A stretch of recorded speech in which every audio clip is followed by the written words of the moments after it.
अस्सलाम वालेकुम, सुबह बखैर, गुड मॉर्निंग और आदाब। आप लोग देख रहे हैं बाखबर सवेरा। आज है हफ्ते का दिन और हफ्ते के दिन क्या हमेशा हमारे साथ होते हैं आपके हर दिल अजीज़, सबसे प्यारे मंचले से शफात अली।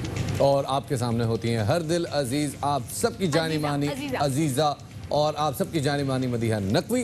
ख़वातीन और हज़रात, आज हफ्ता है और हफ्ते के दिन आपके सामने हमने बहुत सारी खबरें रखनी है, लेकिन कल जो मोस्ट इंपॉर्टेंट डेवलपमेंट हुई है वो 2 ऑर्डिनेंस हैं जो कि पास हुए हैं और उन दोनों ऑर्डिनेंस में एक है ज़ख़ीरा अंदोज़ों के खिलाफ और दूसरा है जनाब सीमेंट और कंस्ट्रक्शन इंडस्ट्री को रिलीफ देने के लिए। सीमेंट का लफ्ज़ मैंने ऐसे कहते हैं, कंस्ट्रक्शन इंडस्ट्री को रिलीफ देने के लिए। तो और बहुत सारी चीज़ें भी आपके साथ डिस्कस करेंगे। घरों में आप लोग मौजूद हैं, आज सैटरडे है तो कोशिश करेंगे कुछ हल्की फुल्की अच्छी मज़ेदार खबरें भी हों ताकि आपका वीकेंड जो है हम अच्छे नोट पे छोड़ते हुए जाएं। बहुत कुछ है शेयर करने के लिए, लेकिन सबसे पहले होगी टॉप चॉइस।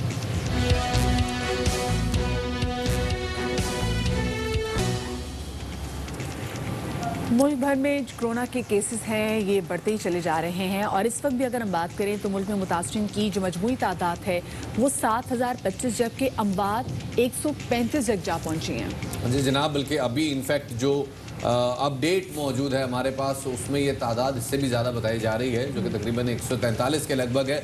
गुज़िश्ता 2 रोज़ में हम देख रहे हैं कि अमवात की शरह में अचानक बहुत ज़्यादा इजाफा देखने में आया और एक दिन में 17 अमवात तक रिकॉर्ड की गई हैं। इसी तरह केसेस में भी कई गुना इजाफा हुआ है, जिसकी बड़ी वजह जो टेस्टिंग एबिलिटी है उसमें इजाफा करार दिया जा रहा है। हमने कहा गुज़िश्ता दिन में हमने तकरीबन 6500 टेस्ट किए गए, जो कि अब तक किए जाने वाले टेस्ट में सबसे ज़्यादा रकम। बिल्कुल सी बात। और गुज़िश्ता रोज़ इस्लामाबाद में national electronic power regulatory authority NEPRA के एक ड्राइवर में कोरोना वायरस की तस्दीक हुई।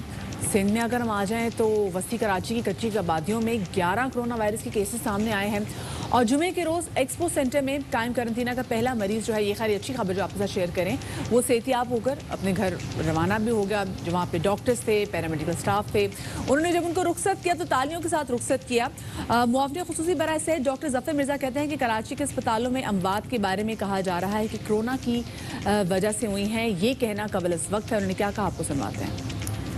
कराची में अस्पतालों के अंदर एमरजेंसी वार्ड्स में अमवात रिपोर्ट हुई, उनके बारे में ये कहा जा रहा है कि वो शायद कोरोना वायरस उनकी वजह है। बारीकी से इस चीज़ को देख रहे हैं। बड़ा प्री मेच्योर होगा ये कहना कि तमाम डेथ्स जो रिपोर्ट हो रही हैं वो कोरोना वायरस की वजह से, क्योंकि कोई डेथ जो है वो कोरोना वायरस की वजह से हुई है या नहीं, उसके लिए आपको लेबॉर्ट्री टेस्ट करना पड़ता है। ये जो अमवात हुई हैं इनके आइंदा से जहाँ भी मुमकिन हो टेस्ट किए जाएंगे और इस सिलसिले में वफाकी हुकूमत एक एडवाइजरी भी जारी कर रही है। लेबॉर्ट्री टेस्ट तस्दीक करे तो फिर हम इनको करार दें कि ये कोरोना वायरस की वजह से डेथ्स हुई हैं।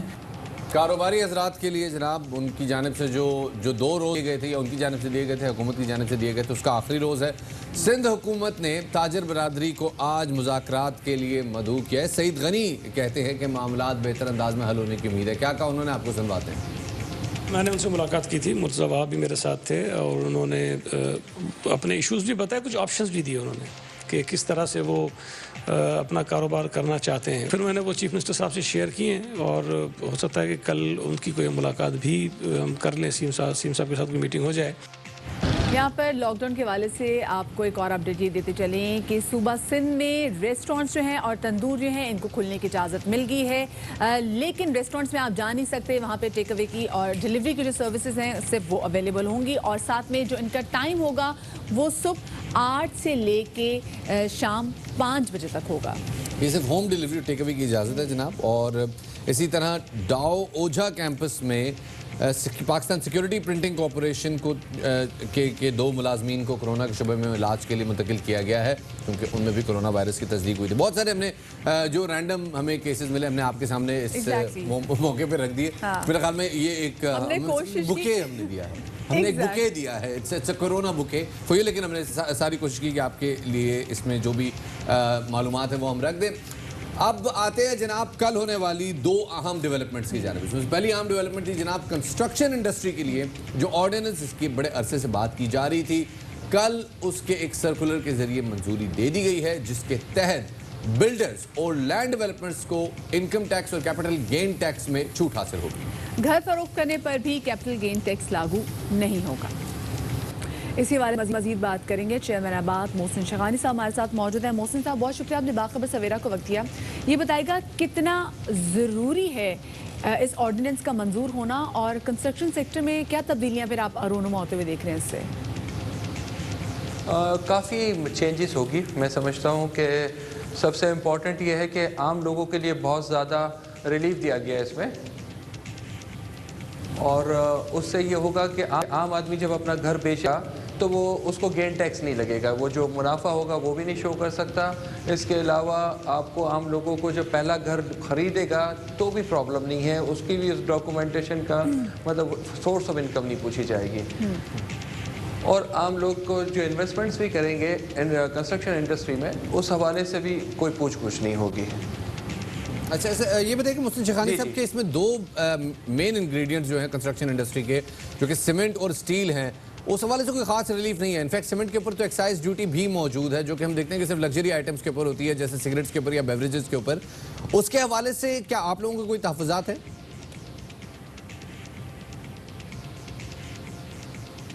हेलो, आवाज़ थोड़ी आपकी तो हमारा राब्ता जो है वो उनसे नहीं हो रहा। मैं एक दफ़ा फिर कोशिश करता हूँ। शेखानी साहब, सवाल ये है कि इस कंस्ट्रक्शन इंडस्ट्री में बहुत जो मेन इंग्रेडिएंट्स हैं वो है सीमेंट और सरिया। हम देख रहे हैं कि इन दोनों सेक्टर्स के ऊपर कोई ख़ास रिलीफ नहीं है। इनफैक्ट सीमेंट के ऊपर एक्साइज ड्यूटी भी मौजूद है, जो कि आमतौर पर लग्जरी आइटम्स के ऊपर होती है, जैसे सिगरेट्स के ऊपर या बेवरेजेस के ऊपर। क्या आपके सेक्टर की या आपकी तंजीम के इससे कोई तहफ़्फ़ुज़ात हैं? इसमें ऑलरेडी डिस्कशंस चल रहा है कि स्टील और सीमेंट को भी हम कोई रिलीफ दे सके, लेकिन वो फॉर्मल बेसिकली इंडस्ट्रीज़ हैं, और बाकी जितनी इंडस्ट्रीज़ हैं आपकी, उनको उन्होंने रिलीफ दिया है। और काफ़ी डिस्कशंस हुआ है हमारे साथ उनका, और हम खुद भी मौजूद रहे हैं। जो चीज़ें पॉसिबल हो सकती थी इनिशियल स्टेज पे उन्होंने की है, आगे चल के और भी मज़ीद कोशिश करेंगे जो बेहतर हो सकता है। सही। अच्छा, अब ये भी बताइएगा कि टैक्स रिलीफ के हवाले से और फिक्स टैक्स के हवाले से बात की जा रही है, और कई हलकों की जानिब से तनकीद भी की जा रही है। आपकी तंजीम का क्या मौक़िफ़ है? नहीं, फिक्स टैक्स होना तो बहुत बेहतर है। इसमें ऐसा होता है कि आपको पता है अपने प्रोजेक्ट के बारे में क्या टैक्स होगा, और आने वाले वक्तों में आपका करप्शन नहीं होता, ऑनलाइन सिस्टम्स आपके क्रिएट हो जाते हैं। तो मैं समझता हूँ कि फ़िक्स टैक्स तो हमारी अपनी डिमांड थी, हमारा अपना कहना था कि ये चीज़ें फ़िक्स हो जाए ताकि इंडस्ट्री में एक स्मूथली वर्कआउट हो सके। सही, बहुत बहुत शुक्रिया जी। मोहसिन शेखानी साहब चेयरमैन हमारे साथ मौजूद थे, बता रहे थे, ऑल पाकिस्तान बिल्डर एसोसिएशन के जो सरबराह है वो हमारे साथ मौजूद थे, बता रहे थे कि उनके जो अफिलिएटेड इंडस्ट्रीज है उनके ऊपर बातचीत चल रही है, लेकिन उम्मीद यही है कि ये सेक्टर इस ऑर्डिनेंस के बाद मज़ीद तरक्की करेगा। बिल्कुल शबाब ने बात बिल्कुल सही की, क्योंकि जो सीमेंट है इसका बहुत एक अमल दखल है कंस्ट्रक्शन में जब होती है, तो अगर सीमेंट पे एक साइज ड्यूटी है तो फिर एक तरह से जो एफर्ट है वो आगे फिर इतनी कारगर जो साबित होते हुए दिखाई नहीं देती। एग्जैक्टली जी, और ख़ास तौर पे जो मेन चीज़ है वो है कि इस सारे मामले में जो कॉस्ट ऑफ कंस्ट्रक्शन है, जो कॉस्ट ऑफ बिल्डअप है, वो कम हो। हमने देखा नया पाकिस्तान हाउसिंग स्कीम को 30 अरब रुपए की सब्सिडी दी गई है इस ऑर्डिनेंस के नतीजे में, जो कि बहुत ही खुशाइन बात है, क्योंकि ऑब्वियसली नया पाकिस्तान हुक्मरान जमात के मंशूर में शामिल था। तो अब देखते हैं कि कैसे ये मामला एग्जीक्यूशन की तरफ जाता है। 5 लाख घर इब्तिदाई तौर पर, और फिर आगे चल के 50 लाख घरों तक इस मंसूबे को जाना है। 30 अरब रुपए की सब्सिडी लेने के बाद अब यकीनन ये एक गेम चेंजर प्रोजेक्ट साबित हो। और शफात, इस अगर ये ऑर्डिनेंस भी मंजूर हो जाता है तो इससे जो मईशत का पहिया है वो उससे चलेगा, और ऑलमोस्ट 70 से ज़्यादा जो इंडस्ट्रीज़ हैं वो इस एक कंस्ट्रक्शन के शोबे से मुंसलिक हैं, वो इंडस्ट्रीज़ भी इसकी वजह से फ्लरिश करेंगी। तो ये सिर्फ एक कंस्ट्रक्शन की सेक्टर ही नहीं है जो कि फ्लरिश करेगा, बस से इससे मुतसिल जितनी बाकी और तमाम तो इंडस्ट्रीज़ हैं वो तमाम तो जो हैं वो इंडस्ट्रीज़ की वजह से फ्लरिश करना शुरू कर जाएंगी। इस वक्त अगर आप प्लेइंग फील्ड देखिए तो ये बिल्कुल आइडियल कंडीशन है। शरह सूद नीचे आ चुकी है, कंस्ट्रक्शन इंडस्ट्री को इंसेंटिवाइज किया जा चुका है, क्लियर इंडिकेशन मिल रही है कि अगले आइंदा आने वाले चंद दिनों में जब ये वबा खत्म हो जाएगी तो पाकिस्तानी मईशत एक बड़े फास्ट ट्रैक पे आ जाएगी। बिल्कुल, जब आगे बढ़ते हैं आपको बताएं कि ज़रूरी अशिया के ज़ख़ीरे की इतलात पर हुकूमत ने ज़ख़ीरा अंदोज़ों और 32 ज़रूरी अशिया की मसनूई कीमतों में इजाफे के खिलाफ सख्त कार्रवाई के लिए वज़ीर आज़म की हिदायत पर ऑर्डिनेंस तैयार कर लिया है, और ज़ख़ीरा अंदोज़ अब होशियार हो जाएं, क्योंकि अब उन्हें 3 साल तक सज़ा हो सकती है। जी जनाब, हम उन्हें अपनी सारी जो इनकी जो डिस्ट्रीब्यूशन है उसका सारा नेटवर्क जो है वो डिप्टी कमिश्नर के साथ शेयर करना पड़ेगा, और जहां पे कोई हेर फेर नजर आई 10 लाख रुपए का फौरी जुर्माना, 3 साल तक कैद की सजा भी हो सकती है। इस हवाले से हमने एक रिपोर्ट तैयार की है, आपको दिखाते हैं। इसी वाले से मजीद बात करेंगे और हमारे साथ बात करने के लिए मौजूद हैं कमोडिटी एक्सपर्ट और patron in chief Karachi wholesale and groceries association Anees Majeed. Anees साहब, बहुत शुक्रिया आपने बाखबर सवेरा को वक्त दिया। ये कहेगा कि ज़ख़ीरा अंदोज़ों के ये जो 3 माह की सज़ा है और साथ में 3 साल की कैद भी जो है उनको करने की बात की जा रही है, अशिया की कीमत के 50% के बराबर जुर्माना वसूल में फ़र्क पैदा करेगा। आपको लग रहा है कि जो सज़ा का जो तयन किया गया है इससे थोड़ा बहुत फ़र्क पड़ेगा, क्योंकि ये अभी कोई नई चीज़ नहीं है, ये कई साल पहले से ऐसे ही चलते आ रहा है तमाम सिस्टम। बिस्मिल्लाहिर्रहमानिर्रहीम। ये जो नया ऑर्डिनेंस आ रहा है उसमें जो है ना काफ़ी चीज़ें हमें अभी मालूम करनी होंगी किस तरह है, क्योंकि देखिए ज़ख़ीरा अंदोज़ी का जो डेफिनेशन है वो बड़ी डिफ़िकल्ट है। आप अगर देखें कि साल में एक ही क्रॉप होती है किसी चीज़ की भी, मिसाल के तौर पे चीनी की, गंदम की, तो एक साल में अगर एक क्रॉप है और वो सारा साल आपको कंज्यूम करनी है तो ऑब्वियसली ये कहीं ना कहीं पड़ी होती है। जब ये पड़ी होती है तो आप इसको स्टॉक कहते हैं या इसको अगर आप ज़ख़ीरा कहें तो उसमें इश्यूज़ होते हैं। तो ये सब समझना होगा और ये डिटेल्ड जो ऑर्डिनेंस है उसको डिटेल बारीकी से बनाना होगा और हम देखेंगे किस तरह आया है। और ज़ाहिर है अगर कोई ज़ख़ीरा करता है और गैर ज़रूरी चीज़ करता है तो उसको तो सज़ा होनी चाहिए, उसमें कोई इशू नहीं है, मगर ये कि सज़ा इस तरह लोगों को होनी चाहिए जिसमें उनका वाकई कोई कसूर हो।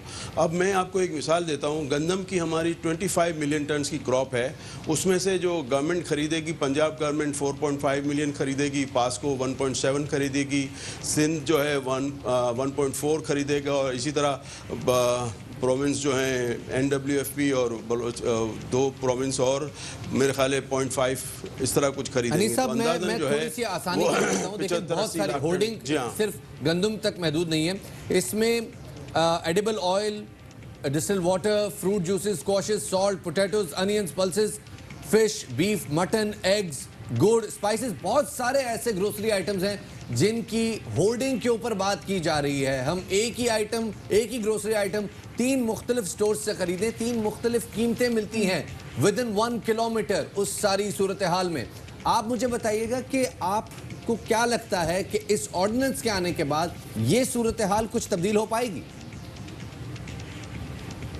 देखिए, पहले तो ये मैं इसको डिटेल पढ़ना चाहता हूँ कि क्या ऑर्डिनेंस होगा, उसके बाद सही पता चलेगा। लेकिन मैं आपसे ये अर्ज़ करूँ, जितनी चीज़ों के आपने नाम लिए हैं ना, वो इतनी होल्ड हो नहीं सकती हैं। तमाम चीज़ें पेरिशेबल होती हैं और उसको बेचना लाजमी होता है। और होर्डिंग जो है उसको कहते हैं कि जो आप उस चीज़ को रख लें और उसको बेचें ना, अनटिल अनलेस आपको मार्केट बहुत ज़्यादा ऊपर ना मिले।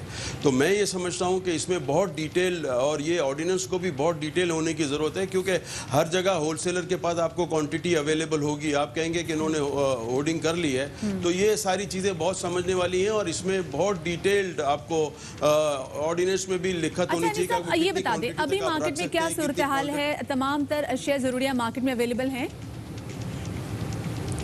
जी हाँ, माशाल्लाह अभी जो है पूरी मार्केट में हमारे पास हर चीज़ अवेलेबल है। अगर अवेलेबल है तो फिर क्यों हम देख रहे हैं कि इस टाइम में भी उसकी कीमतें बढ़ती जा रही हैं? नहीं साहब, ये हम 15 दिन के बाद हम जब दोबारा जाते हैं ग्रोसरी स्टोर में तो वो जो चीज़, वही दाल चावल जो हमने पहले खरीदे होते हैं, उसकी कीमत जो है मजीद 20-30 रुपए बढ़ जाती है।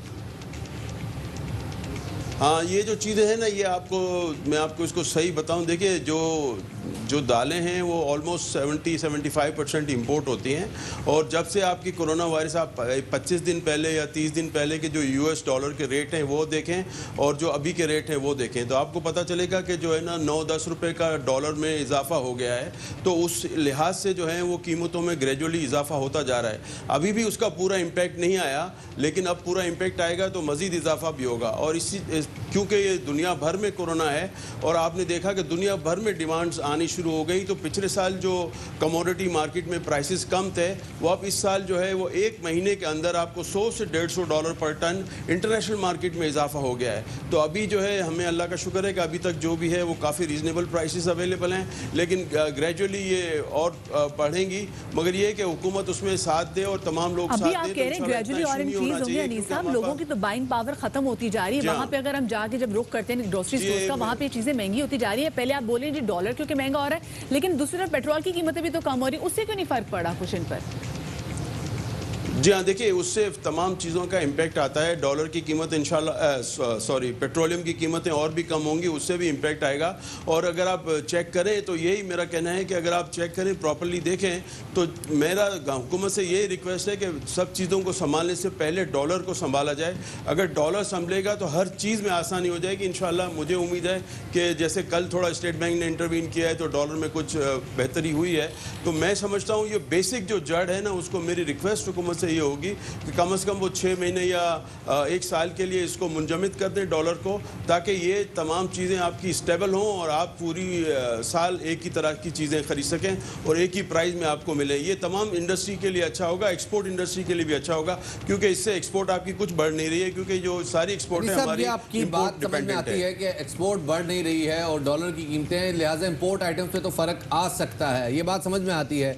लेकिन इससे ये तासुर भी आ रहा है जैसे आप इस बात से ही इनकारी हैं कि होल्डिंग हो ही नहीं रही, ये सिर्फ मार्केट में सप्लाई और डिमांड का इशू है, क्या ऐसा ही है? बिल्कुल ऐसा ही है। ये इसीलिए मैंने आपको अर्ज किया कि मैं अभी तक आपकी बात से फिर समझना चाह रहा हूँ, होल्डिंग नहीं हो रही, आप ये कह रहे हैं सिर्फ सप्लाई और डिमांड का इशू है।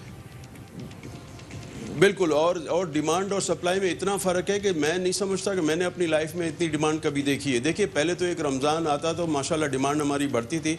अभी तो रमज़ान की डिमांड के अलावा कोरोना की जो बाइंग है, मुखैर हज़ात ने जो बाइंग की है वो रिकॉर्ड तोड़ बाइंग है और इस तरह की कभी बाइंग नहीं हुई है। और जो आम लोगों ने जो बाइंग की है वो तकरीबन 2-3 गुना ज़्यादा बाइंग की है। अल्लाह का करम ये हो गया कि हमने तमाम लोगों को ये सप्लाईज दी हैं और अभी तक लोगों को अल्लाह का शुक्र है कोई चीज़ में शॉर्टेज नहीं हुई है।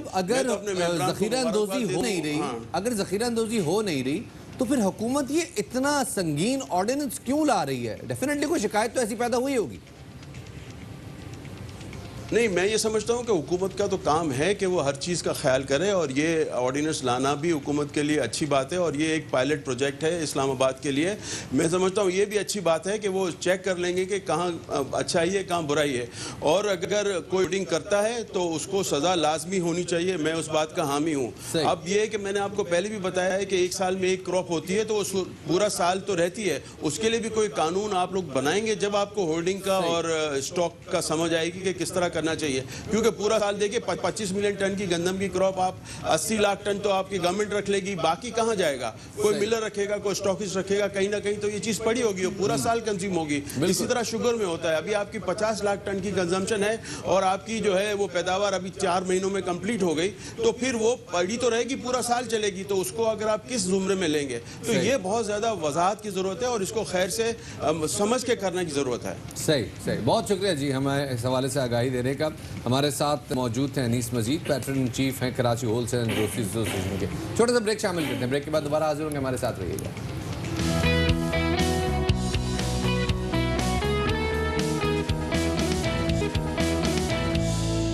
बताएं कि कराची के इलाके क्लिफ्टन में drive through corona test centre रवा माह के आगाज से काम कर रहा है। आपको याद होगा कि हमने आपके साथ मनासिर भी शेयर किए थे जब नासिर हसन साहब खुद गए थे, उन्होंने अपना टेस्ट भी कराया था, कोरोना का टेस्ट कराया था और वो कोरोना का टेस्ट उनका नेगेटिव भी आया था। अच्छा, इसके लिए अब आपको करना ये है, अगर आपने इस ड्राइव थ्रू से अपना टेस्ट कराना है, कि आपने इसके लिए अपॉइंटमेंट लेनी है। DC साउथ ऑफिस के हेल्पलाइन नंबर पर कॉल करने के बाद सफरी मालूमात या कोरोना वायरस की अलामत के हवाले से आपसे सवालात पूछे जाएंगे और टेस्ट के लिए रजिस्ट्रेशन का वक्त सुबह 9 बजे से शाम 5 बजे तक है, जिसके बाद दोपहर 12 से 3 बजे के दरमियान टेस्ट कराया जा सकता है आराम से। अच्छा, ये जो सैंपल्स हैं आपके, ये इंडस हॉस्पिटल भेजे जाते हैं और वहाँ से फिर इनका रिजल्ट आता है सामने। लेकिन एक मामला ये हो रहा है कि इस सारे ड्राइव थ्रू के साथ साथ जो मसला आ रहा है पूरे डिस्ट्रिक्ट साउथ में, वो है रश का। लोगों का रश लगा हुआ है और लोगों का रश जो है वो ना सिर्फ ये कि किसी एक इलाके में या इस ड्राइव थ्रू टेस्टिंग सेंटर के बाहर नहीं है। ख़याबान कासिम, ख़याबान सबा, फ़ेज़ 8 और सी व्यू का कल जब डिप्टी कमिश्नर ज़िला जनूबी ने दौरा किया तो वो बड़े खफा हुए। उन्होंने देखा कि यार ये तो मतलब कोई लॉकडाउन की पासदारी नहीं हो रही। शिवाद, आपको याद है मैंने शो में बताया था जिस दिन पहली बात की थी कि यहाँ पे फेज 8 में लोग वहाँ पे गाड़ियों का जमगट्ठा लगा, लोग वहाँ पे वॉक करने जाते हैं। वो तमाम तर ऐसी ख़याबान जो कि सीधा जाके हिट करती हैं सीयू को, इन तमाम तर ख़याबान में अगर आप शाम 5 बजे के बाद कभी रुख कर लें तो वहाँ पे लोगों की गाड़ियाँ मौजूद होती हैं, लोग वहाँ पे वॉक कर रहे होते हैं, ना सिर्फ खुद वॉक कर रहे होते हैं, अपने पेट्स को लेके भी निकले होते हैं। और वहाँ पर जब देखा सीयू में काफ़ी रश लगा होता है। लेकिन अब कल ऐसा हुआ है कि कल जो लोग वहाँ पे मौजूद थे उनकी गाड़ियाँ कर ली गई हैं जब्त, उनकी गाड़ियाँ कर ली हैं बंद। और फिर वहाँ के जो लोग थे जिनको हम तकरीबन काफ़ी अरसे से कह रहे थे, ये पॉश एरिया है, ये देखें ना, मतलब साइकिलिंग भी आराम से हो रही होती, जिनको कह रहे कि भाई घर पर बैठें। मैं बार बार जब घर बैठने की बात आती है मुझे चंद साहब याद आ जाते हैं। यकीन करें वो सारे इन मुख्तारियों से कहता हूँ कि भाई कार भाव मर्ज बहुत वध गई है तो हुकूमत दस्ती नहीं पाई। मेरे ख्याल में अब तो हुकूमत भी दस रही है, उसके बाद भी आपको जो है ना कोशिश करनी चाहिए कि घर बैठें। इस हवाले से बात करने के लिए हमारे साथ वक्त मौजूद हैं डिसाउद इरशाद अली चौधरी साहब, उनको जो शामिल गुफ्तगू करते हैं। बहुत शुक्रिया सर हमें वक्त देने के लिए। सर बताइएगा पहले ज़रा हम इस walk through drive through testing facility के हवाले से बात करते हैं। कितने टेस्ट हो रहे हैं यहाँ पे?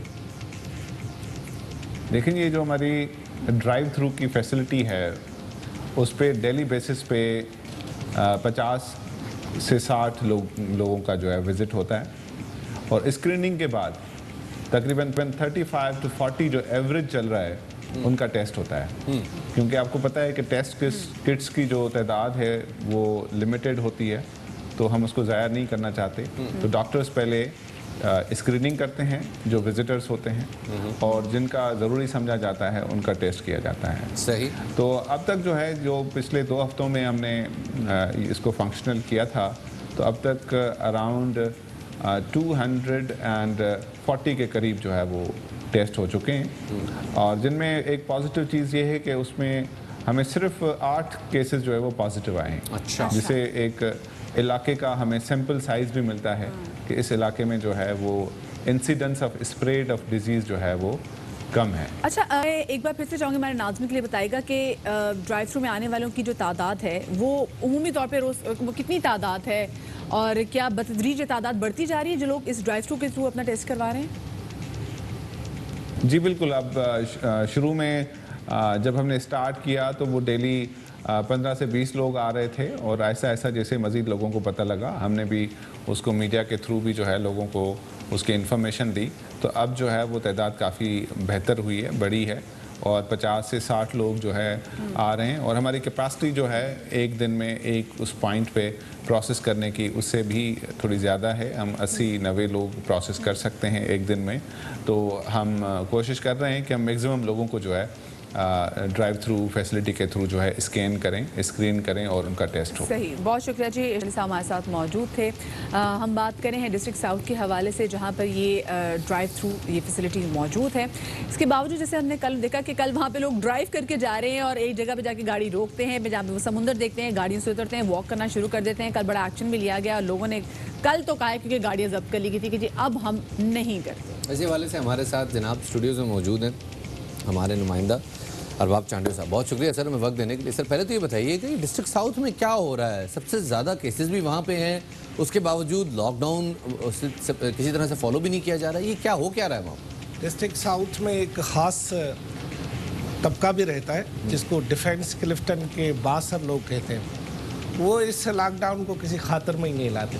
वाह। जिस तरह यहाँ पर एक दफ़ा हम बैठे हुए थे तो यहाँ पर एक माफिया के बंदा बैठा हुआ था, वो किसी को खातर में नहीं लाते और वो चले गए अदालत में। आपको पता है ना, 20% कोई रियायत होती है, इस पर भी वो अदालत में चले गए और अब अदालत फैसला करेगी 20% का स्टे मिल गया। तो एक खास जहनत है जिनको ये है कि हमारी लैंड क्रूजर है, हमारे पीछे फूफा वाली गाड़ी है जो टू टू करके आती है, वो इस लॉकडाउन को ऐसे ही समझ रहे जैसे इटली में नहीं समझा गया। छुट्टियां हुई तो बच्चों को लेकर वो चले गए अपना साहिल समंदर पे और घूमने फिरने। उसके बाद दुनिया से भी आगे चले गए। जी हाँ, तो ये दुनिया से आगे से जाने से पहले मेरे ख्याल में डिप्टी कमिश्नर ने अच्छा किया कि उन्हें रोक दिया। और कल दिलचस्प बात ये थी कि पहले आपने ही निशानदेही की थी ARY ने कि भाई ये लोग शाम को निकलते ऐसे चड्ढे पड्ढे पहन के ऐसे निकलते हैं जैसे कि भाई वाह वाह कोई मसला ही नहीं है। अच्छा, कल तो ये भी पता चला कि बच्चों को भी निकालते हैं साथ, बेगमात को भी साथ लेकर चलते हैं। अब बच्चे और बेगमात और वो बैठे हुए हैं गाड़ी में, कोई जो है वो वहाँ पर म्यूजिक सुन रहा है, कोई सुन रहा है, इसके साथ छोटे बच्चों को मोबाइल दे दिया। बहुत पिकनिक का माहौल, बहुत पिकनिक का माहौल बन गया। तो कल मेरे ख्याल में डिप्टी कमिश्नर से कल मेरा राब्ता भी हुआ था और इत्तेफाक से कल खबर भी मैंने ये दी थी। तो वहाँ पर ये थी, ऐसे गाड़ियों के मीना बाजार नहीं होता, गाड़ियों का मीना बाजार, ये ले लो वो ले लो, गाड़ियों की लंबी कतारें थी। शानी साहब कल बड़ा अच्छा एक्शन लिया है, क्योंकि एटलीस्ट जहाँ पर वो कहते हैं इम्प्लीमेंटेशन के लिए वो हम कहते हैं लाठी हमारे लिए बड़ी ज़रूरी है, वरना उसके बगैर हम सुनते नहीं हैं। अभी हम देख रहे थे कि जी बहुत सारे, मुर्तज़ा वहाब साहब ने भी कल बात की, कुछ ऐसे इलाके हैं जिनके जहाँ पे जो केसेस बढ़ते जा रहे हैं, इन इलाकों को सील करने के वाले से भी बात की जा रही है। तो आपके इल्म में है वो कौन कौन से इलाके हैं जहाँ पर सूरत हाल ख़राब होती जा रही है कराची में? मैं आपको बताऊं कि जो साउथ का इस वक्त सबसे ज़्यादा इलाका है वो है लियारी। लियारी में बहुत केसेस हो रहे हैं, लियारी के मुख्तलिफ इलाकों में केसेस हो रहे हैं, और जिन ये पोश इलाकों की बात हो रही है इनमें भी केसेस बढ़ रहे हैं। और ये पता है कैसे, ये हमारे जो पोश इलाकों के पोश हजरात है वो बात को छुपाते हैं। गरीब की बात तो फिर भी निकल आती है, ये बात को छुपाते हैं। नतीजे में ये जो कल एक्शन हुआ है, इससे ये हुआ है कि इनको सज़ा क्या दी, इनकी गाड़ी को पहले तो बंद किया और कहा कि जहाँ से आए हो वहाँ पैदल जाओ। बहुत आला, बहुत अच्छे। बच्चों और ख़वातीन को ये सहूलत दी गई कि वो अपनी गाड़ी में जाएं, कागज़ रखते गाड़ी का, वापस गाड़ी को जमा कराएं थाने में। मगर जिनको वाक का बहुत ही शौक था ना, कल उनका पूरा शौक उतार दिया गया।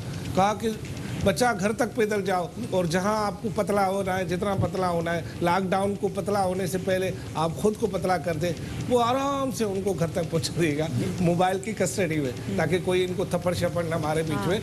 आराम से इनको पैदल कहीं गाड़ी में, क्योंकि आजकल तो काम करेगी ये चीज़, आपको लगता है ये इस किस्म की? सर, हमने अभी तक ज़हनी तौर पर लॉकडाउन को कबूल नहीं किया। माफ़ी के साथ मैं उन गरीबों से माफ़ी मांगता हूँ जो लॉकडाउन की खिलाफ वर्जी करने के लिए 2 बच्चे आगे, बीच में बेगम, पीछे चाचा बूढ़ा, और उसके पीछे एक लटक रहा होता है बच्चा। ये 7 बंदे एक मोटरसाइकिल पे बिठा के कहते, अगर हमने बहुत दफ़ा रोका है, भाईजान किधर जा रहे हो?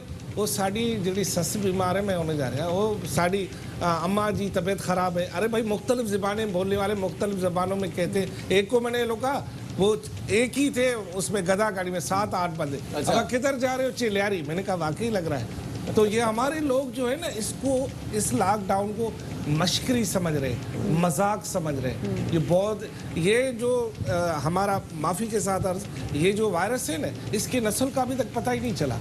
तो जो बेनस्ला वायरस है वो कभी भी कहीं भी किधर भी आ सकता है। देखो, डेंगू का पता चल गया कि वो कहाँ पैदा होता है, कहाँ मरता है। कराची में मतलब वो जो 77 जो अभी मजीद केसेस रिपोर्ट हुए हैं, वो इनका कोई बाहर की ट्रैवल हिस्ट्री नहीं थी, यहाँ की। कराची में, पाकिस्तान में सबसे ज़्यादा जो शहर है, वो सबसे ज़्यादा कराची में केसेस बढ़ रहे हैं। और अगर ये लॉकडाउन जो थोड़ा बहुत है, इसको अगर उसी तरह ओपन छोड़ दिया जाए तो आपको एक्वाडोर तो की मिसाल आपके सामने है। तो यहाँ लोग तो वैसे भी, मैं माफ़ी के साथ अर्ज, कोई एक्सीडेंट हो जाता है तो कोई किसी को उठाता है?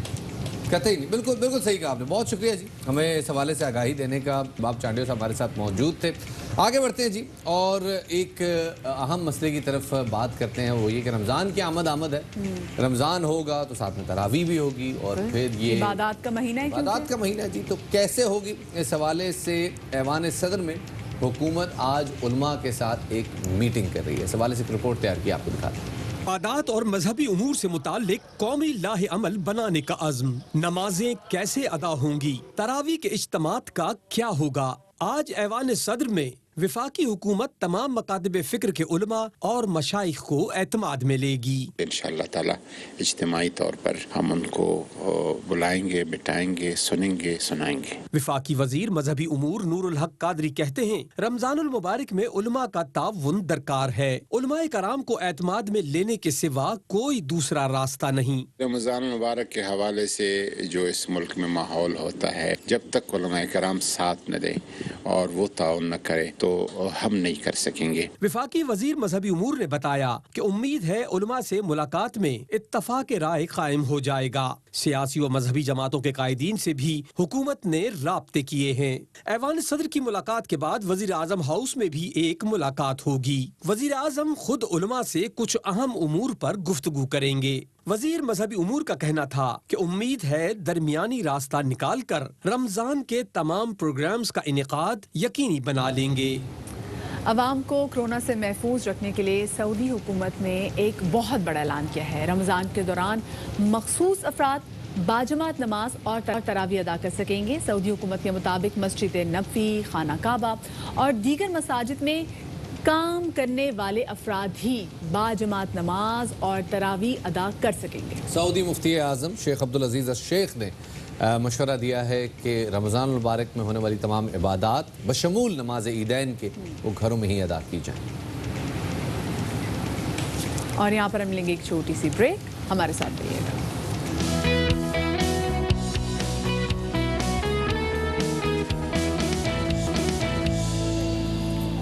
जी welcome back after the break. और अभी ब्रेक के बाद आपको बताएं कि वज़ीर आज़म इमरान खान के एहसास प्रोग्राम के तहत मुस्तहिकीन में 44 अरब से ज़ायद की रकम जो है वो तकसीम कर दी गई है। मुआवने खुसूसी सानिया रिश्ते साहिबा ये कहती हैं कि एहसास प्रोग्राम के तहत 7 दिन में 44 अरब 19 करोड़ रुपए तकसीम किए जा चुके हैं। मुआवन खुसूसी ने बताया कि यह रकम 36,80,000 ख़ानदानों में तकसीम की गई है और उन्होंने मजीद कहा कि एहसास प्रोग्राम से इस्तेफादा करने वाले मुस्तहिकीन की अक्सरियत यौमिया उजरत पर काम कर रही है।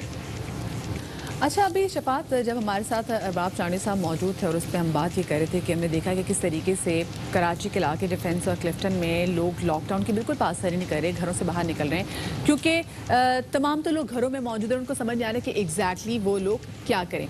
जो लोग घरों में मौजूद हैं उनको बड़ी अच्छी, आपने भी माशाल्लाह से मैंने देखा है कि कुफ्र टूटा खुदा खुदा करके और आपने भी घर में एक कीमा बना ली, कीमा आलू आपने बना ली, बड़ी अच्छी बात आपने। कीमा बारबेक्यू माशाल्लाह। तो अब लोगों ने घर में कुकिंग करना शुरू कर दी। प्लीज फूल ना फेंकिएगा ऑब्वियसली, लेकिन मुझे लग ऐसे रहा है कि चले हम तो मतलब बवजह मजबूरी हमें कुकिंग करनी पड़ी क्योंकि एक किचन में ऑलरेडी एक मसला हो चुका था। क्योंकि हम ख्याल कर रहे हैं और हम ख्याल भी कर रहे हैं, हम एहतियात भी कर रहे हैं। हम बाहर से खाना नहीं मंगवा सकते, बाहर से रेस्टोरेंट्स भी बंद हैं, आज से रेस्टोरेंट्स भी खुल रहे हैं। घर में जो हमारे पास एक वाहिद एक्टिविटी, या तो हम टीवी देख रहे हैं या फिर हम खाना बना रहे हैं और हम मुसलसल खा रहे हैं। लेकिन एक बात हम ये भी कह दें, जहाँ पर हम इस साले से डिप्रेशन में जा रहे हैं कि जब खाई जा रहे हैं, शबात हमें ये सुनने की भी ज़रूरत है कि it's okay because the time is different, this time is difficult and this ये ख़त्म हो जाएगा एक टाइम पे। एक मैंने चीज़ देखी है कि जब लोग स्ट्रेस में होते हैं, वो टेलीविज़न देख रहे हैं, वो कोरोना वायरस के मुतालिक सुन रहे हैं और वो परेशान हो रहे हैं, तो वो अपना स्ट्रेस रिलीव करने के लिए खाते हैं। यस, इसी हवाले से बात करने के लिए हमारे साथ स्टूडियो में मौजूद है डॉक्टर महरीन सुलेमान। बहुत शुक्रिया जी हमें वक्त देने के लिए। इज़ इट ट्रू लोग वाकई स्ट्रेस रिलीव करने के लिए खाते हैं? बिल्कुल, देखें आजकल जो है ना नॉर्मल टाइम्स है नहीं, ठीक है, and this is not just for Pakistan, Karachi, world over हम एक पेंडेमिक से गुजर रहे हैं, तो लाइफ जो है वो एक से चेंज हो गई है। सही, उसमें क्या है, अब लॉकडाउन है, आप घर में हैं, अब घर में है, न्यूज़ लग उसमें देखें तो स्ट्रेस है। अब स्ट्रेस रिलीज़ करने के लिए लोगों ने डिफरेंट आउटलेट्स ढूंढे हैं। One of them is cooking. Sure, I would say as long as done properly, सही तरीके से करें, हम मॉडरेशन में करें, खाने माइंडफुली बनाएं, माइंडफुली खाएं तो बुरा नहीं है। लेकिन वो जो एक बिंज ईटिंग, एक माइंडलेस ईटिंग है ना, कि बस बना रहे हैं, बस बैठ के बस खाए जा रहे हैं, वो चीज़ गलत है।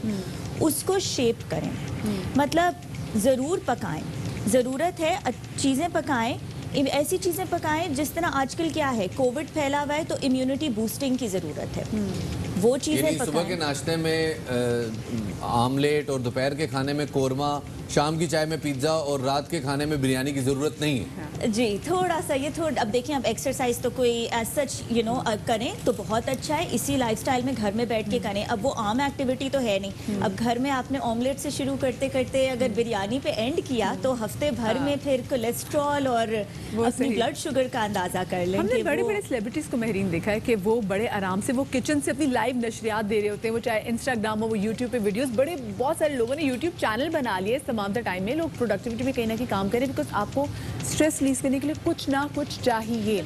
सो कितना ज़रूरी है कि ठीक है जो अभी बहुत ज़्यादा आप खा भी रहे हैं या कुछ भी कर रहे हैं या मुसलसल टीवी देख रहे हैं या बैठ रहे हैं, डिप्रेशन का शिकार हो रहे हैं, उनको एक बात सुनने की ज़रूरत होती है कि इट्स ओके अगर आप ये करते भी हैं, ये टाइम गुजर जाएगा और ये डिफरेंट और डिफ़िकल्ट टाइम है ये, क्योंकि ये हम ये नहीं सुनते, हम सिर्फ डांट सुनते हैं, ऐसा हमें ये कोई नहीं समझाता कि कोई बात नहीं, इट्स ओके। बिल्कुल, this is so important. First of all the need to know कि हम अकेले नहीं हैं, ठीक है। ये फीलिंग एंजाइटी की फीलिंग लो, ये चीज़ें बहुत नेचुरल हैं। देखिए आप घर में बंद हैं, जॉब सिक्योरिटी है नहीं है, मुल्क के हालात कैसे हैं, दुनिया के हालात कैसे होंगे, एक कांस्टेंट बीमारी की वबा फैली हुई है, ठीक है। उसमें ये बहुत चीज़ ज़रूरी है टू नो, ए आप अकेले नहीं हैं, बी इट्स ओके, हम होपफुल हैं, हमारा फेथ है कि हम इससे निकल जाएंगे। उसके लिए अगर आपको क्लीनिंग थेरेप्यूटिक लगती है, अगर आपको लगता है कि सफाई करके, विच इज़ ऑल्सो इम्पॉर्टेंट कि अपनी स्पेस को हम क्लीन करें। अगर किसी ने कुकिंग में उनको लगता है कि उनको इससे फ़ायदा है, ज़रूर करें, लेकिन देख के करें। आगे अभी रमज़ान आने वाला है, उसको भी माइंड में रखें। फिर चीज़ें लाइक आई सेड कि अगर खानी है तो इम्यूनिटी बूस्टिंग की चीज़ें ज़रूर खाएं, लेकिन उसको भी मॉडरेशन में खाएं। लोग क्या है, कलौंजी पे अगर कन्वर्ट हुए हैं तो बिल्कुल कन्वर्ट ही हो गए हैं, चम्मच भर भर के खा रहे हैं। पिंच खाएं आप उसकी, आप हेल्दी चीज़ें खाएं। 1 कप दूध गर्म करके उसमें चुटकी ऑफ हल्दी, थोड़ा सा अदरक, ठीक है, सिनेमन, ये बना के पिएं। ये वाकई इम्यूनिटी बूस्टिंग है, लेकिन इसको ज़्यादा ना करें। देखिए बस जो हमारी बात है वो है स्ट्रेस रिलीफ की तरफ कि क्या लोगों को खाने से उनका स्ट्रेस रिलीव होता है, ये एक प्रॉब्लम है। और क्या उनका ऐसा कोई ड्रेन हो सकता है जहाँ पे वो अपना स्ट्रेस रिलीव कर सकें? बहुत सारे आउटलेट्स हैं ऐसे, खाली कुकिंग की तरफ नहीं है। कुकिंग एस्पेक्ट एक रखी जी, क्योंकि वो इजी है, अप्रोच है, किचन में जाना जी, हर चीज़ अवेलेबल है, करें, थोड़ी करें, बहुत बिल्कुल ही उस पर कन्वर्ट ना हो जाएं। सफाई की तरफ आएँ, थोड़ा सा पूरे दिन में 5 मिनट अपने लिए रखें। वो 5 मिनट सिर्फ आपका मी टाइम है, उसमें आप चाहे कुछ नहीं करना चाहते, बैठना चाहते हैं, अपनी थॉट्स को चैनलाइज करना चाहते हैं, अपने जिसे कहते हैं ना अनवाइंड करें, वो आपका मी टाइम है। 5 to 10 minutes, spend it the way you want to अच्छा, स्पेंड अब इट। तो वो टाइम आ गया ना कि आप एक तरह से लॉकडाउन में एंजॉय करने लगे, क्योंकि आपके पास आपका मी टाइम काफ़ी ज़्यादा तादाद में आ गया है। आपके आसपास महरीन वो लोग जो कि समहाउ कोविड-19 का शिकार हुए हैं, जिन्होंने अपने प्यारों को खोया है इस कोविड-19 में, उनकी थेरेपी हम कैसे कर सकते हैं? Because it's very important to reach out to them, हम उन तक पहुँचें, जो कि हम लोग नहीं कर रहे हैं। बिल्कुल, अभी मैं इसी पे आने वाली थी। अनदर थिंग इज़ कि हो सकता है अगर हम उतना स्ट्रेस फील नहीं कर सकते, हमारे लव्ड वंस, हमारे रिश्तेदार, हमारे जानने वाले, हो सकता है वो हमें पता नहीं है, लेकिन वो एंग्जाइटी या वो उस पैनिक या वो उस स्ट्रेस और डिप्रेशन से गुजर रहे हैं। रीच आउट करें, फ़ोन करें। घर में तो देखें, हम लोग घर में अक्सर लोगों के पास उनकी फैमिलीज़ हैं, वो खुश हैं, लेकिन उसमें भी ज़रूरत है आप फ़ोन उठाएं, अपने दोस्तों को उनका कीप अ चेक, उनको चेक करें, पूछें कि क्या वो ठीक हैं, क्या उनका दिन सही गुजर रहा है। Call up your relatives, this is very important. लोगों को भी चाहिए कि आपस में एक दूसरे को कॉल करें। कई दफ़ा ज़रूरत होती है कि अपनी फैमिली से हट के किसी और से बात की जाए, एक वो भी बहुत इम्पॉर्टेंट और बहुत इफ़ेक्टिव आउटलेट है।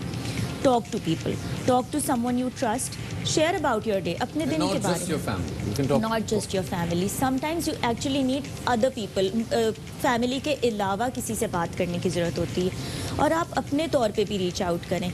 मतलब मुझे आई स्टार्टेड फीलिंग लो जब मुझे सुनने में आया कि मेरे जानने वाले बाहर के मुल्कों में, पीपल आई नो, वो पॉजिटिव आ रहे हैं। हमें लगता है कि हमने, लेकिन हम में से हर कोई जो है वो लो फील कर सकता है, कुछ दिन ऐसे आ सकते हैं। और उसमें बहुत ज़्यादा मुझे हेल्प हुई व्हेन मेरे जानने वालों ने मुझे रीच आउट किया। तो सोहे साहब, pick up the phone, talk to people, पूछें उनका। आजकल बहुत ज़्यादा इस चीज़ की ज़रूरत है कि एक दूसरे का हाल पूछें कि आप सही हैं, सपोर्ट के पॉजिटिव चाहे वर्ड्स फाइनेंशियली हेल्प ना कर सके, लेकिन एटलीस्ट सुने। एग्जैक्टली लोग बात करना चाहते हैं तो बिल्कुल सुने। बहुत शुक्रिया जी महरीन हमारे साथ मौजूद रहने का। ख़वातीन और हज़रात, यहाँ वक्त हो गया एक छोटे से ब्रेक लेते हैं। ब्रेक के बाद दोबारा हाजिर होंगे, हमारे साथ रहिएगा।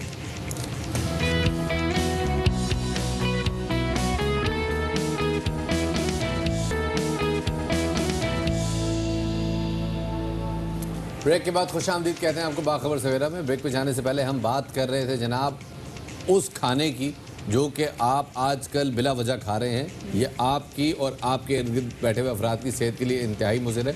कोशिश कीजिए कि इसको छोड़ के अपना स्ट्रेस और अपना टाइम किसी और ऐसी एक्टिविटी में लगाइए कि जो आपको आपकी सेहत के लिए नुकसान दे। और अगर आप स्ट्रेस ईटिंग कर भी रहे हैं, खा भी रहे हैं, लेकिन घर में बैठे हैं तो अच्छी बात है, बहुत अच्छी रहना अपने घर में है, आपने घर से बाहर नहीं निकलना। आपकी वजह से डॉक्टर्स जो हैं वो मुसलसल काम कर रहे हैं, वो अपने ड्यूटी टाइम से भी ज़्यादा काम कर रहे हैं। जो पुलिस एहलकार है वो आपकी वजह से बाहर नाकों पे खड़े हैं। जो रिपोर्टर्स हैं वो आपके लिए जा कि कैसे टाइम में, जब तमाम तो लोगों को कह रहे हैं आप घर में बैठे, वो फील्ड में काम कर रहे हैं, तो आप लोग घर पे बैठे स्ट्रेस ईटिंग करें। ठीक है, this shall too pass, time गुजर जाएगा, इट्स ओके, बट ध्यान नाल खाना है। हाँ एग्जैक्टली जनाब, तो बहुत कुछ है इस वक्त हमारे पास बाखबर सवेरे की सेकंड इनिंग्स में। सबसे पहले टॉप स्टोरीज।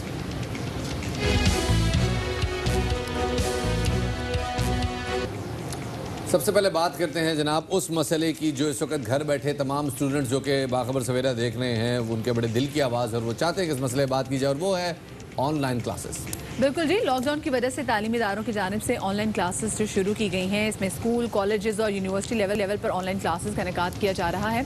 और बड़े शहरों में इंटरनेट की सहूलत तो मौजूद है, लेकिन वो तलबा जो कि छोटे शहरों में रहते हैं, वो स्टूडेंट्स जो कि हॉस्टल में रहते थे और उसके बाद अपने गाँव को वापस जा चुके हुए हैं, वहाँ पर इंटरनेट की वो फैसिलिटी मौजूद नहीं है जो कि शहरों में अच्छी फैसिलिटी मौजूद है।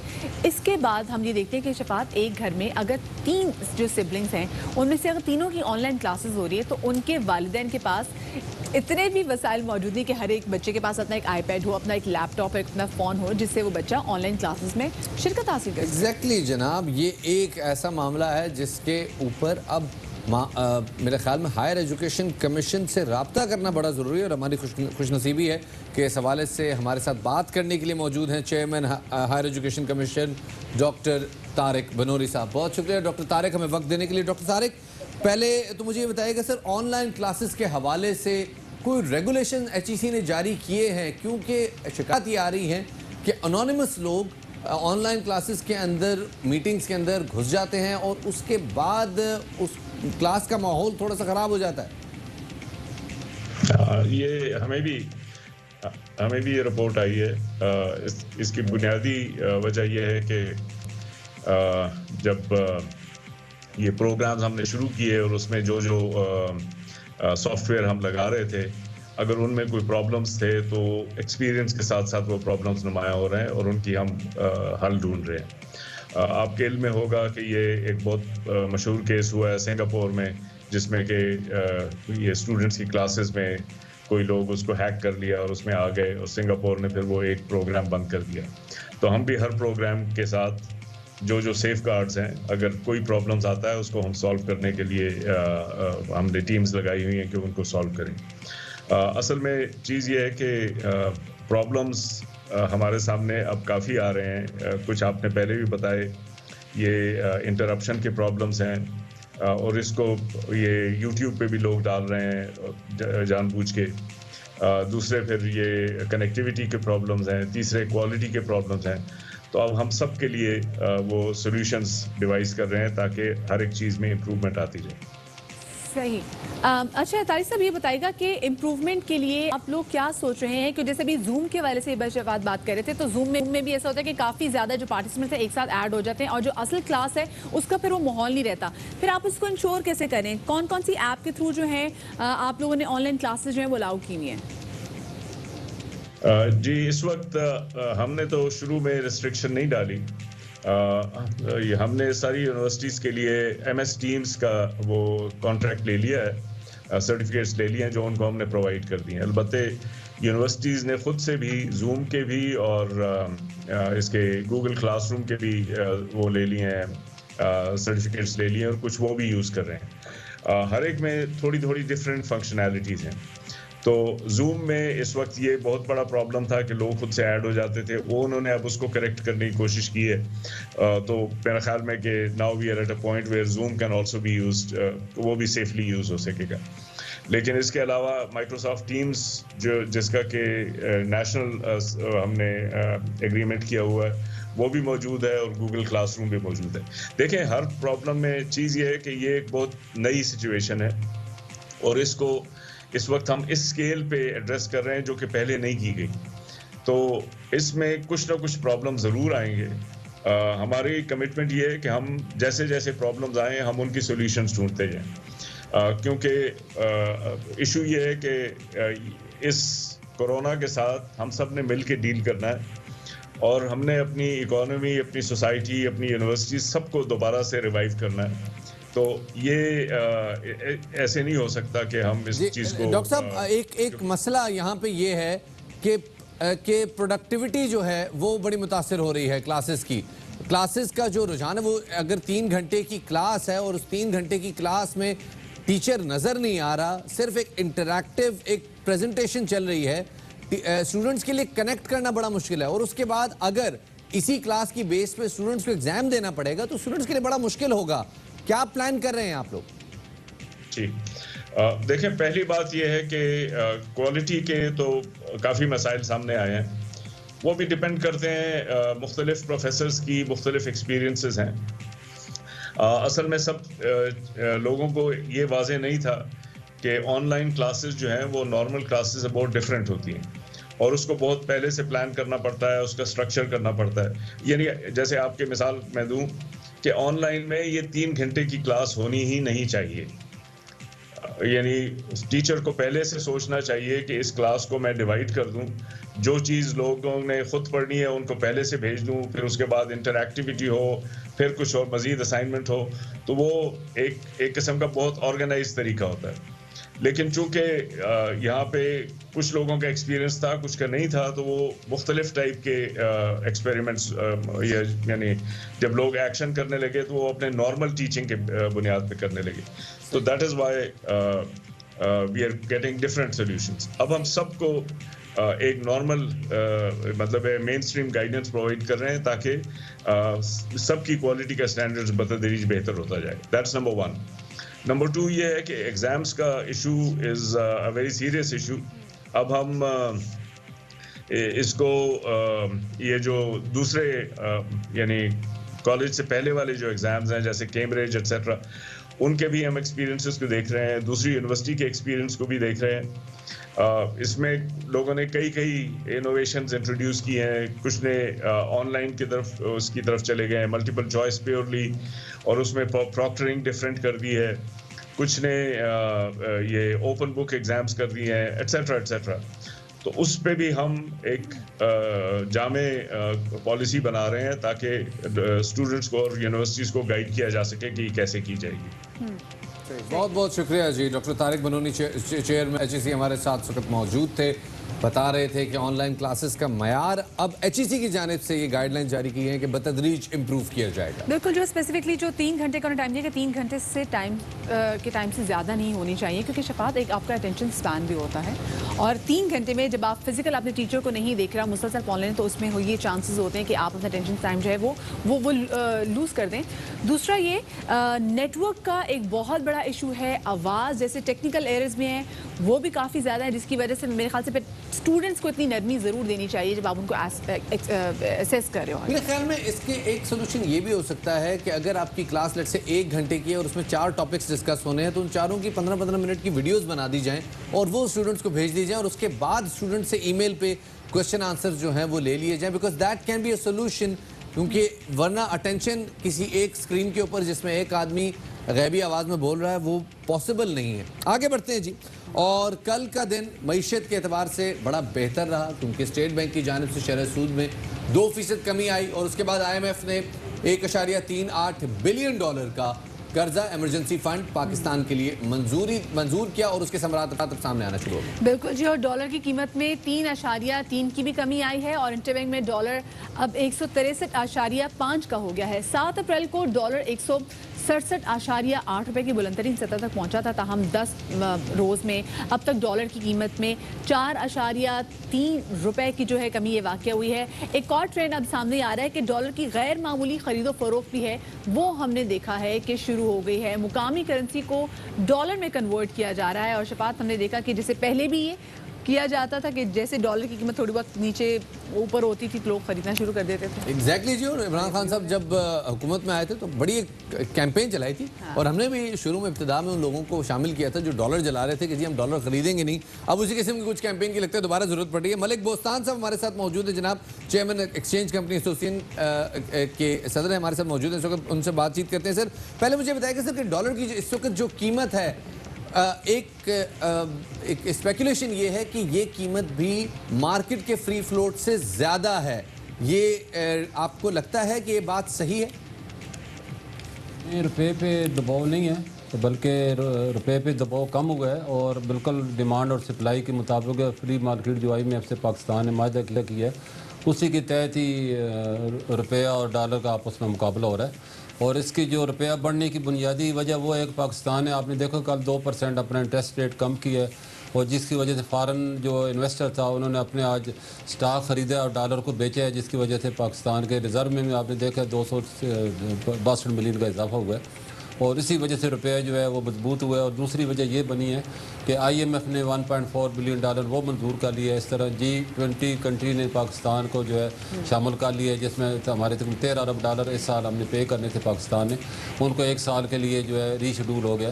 तो ये सारी वजूहत की वजह से रुपये पे असर अच्छा है और डॉलर का रेट कम। मलिक साहब, मनी एक्सचेंज के साथ फ्लाइट्स पर भी होता है कि डॉलर की कदर में इजाफे की ये भी एक वजह हो सकती है? कोरोना वायरस का जब ये लॉकडाउन शुरू हुआ था अपना मार्च में, तो डॉलर का रेट 154 रुपये कोई 50 पैसे था। उसके बाद जो है खबरें आनी शुरू हुई, पाकिस्तान ने भी 6 मार्च के बाद डॉलर का लॉकडाउन शुरू कर दिया और डॉलर का रेट 154 से बढ़ के आपने देखा 169 तक गया है।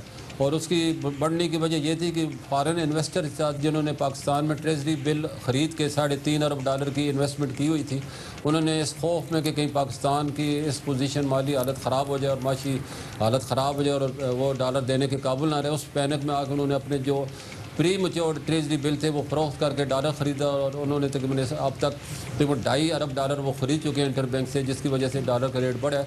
अब तो उनके सिर्फ 1 अरब डॉलर रह गया और कोई इतना बड़ा अमाउंट नहीं कि पाकिस्तान दे ना सके। और पाकिस्तान ने बड़ी फ़राग दिली का मुजाहरा किया प्री मैच्योर्ड, हालांकि उन्होंने वादा खिलाफ़ी की है फॉरेन इन्वेस्टर ने। उनको 3 महीने बाद उनके जो है जून में जाकर मैच्योर्ड होने थे, लेकिन पाकिस्तान गवर्नमेंट ने और स्टेट बैंक ने उन्हें उनके जो है डॉलर ख़रीदने दिए और जो भी जितने डॉलर जिसके थे उसको वापस किए, जिससे पाकिस्तान की रेपुटेशन बेहतर हुई है और पाकिस्तान का वक़ार बुलंद हुआ है। ये बहुत बड़ा मसला है ट्रेजरी बिल्स के हवाले से, हॉट मनी के हवाले से हम भी अपने प्रोग्राम में बात करते रहे हैं और निशानदेही करते रहे हैं कि ज़रा हालात ऊपर नीचे हुए तो ये हॉट मनी आउटफ्लो हो जाएगी और रुपये में फिर दबाव आ जाएगा। लेकिन अब रमज़ान आने वाला है और रमज़ान में हम देखते हैं कि रेमिटेंसेस बहुत ज़्यादा आती हैं, तो इस बार जो ग्लोबल हालात हैं उसको देख के आपको क्या लग रहा है? क्या रमज़ान में जो रेमिटेंसेस आएंगी उसके बाद क्या रुपया मज़ीद नीचे आएगा? ये बिल्कुल हर साल रमज़ान में 20 से 30% रेमिटेंस बढ़ के आती थी और मार्च से पहले जो हमारा डेटा है 2 अरब डॉलर तक पाकिस्तानियों ने वर्करी रेमिटेंस भेजी है।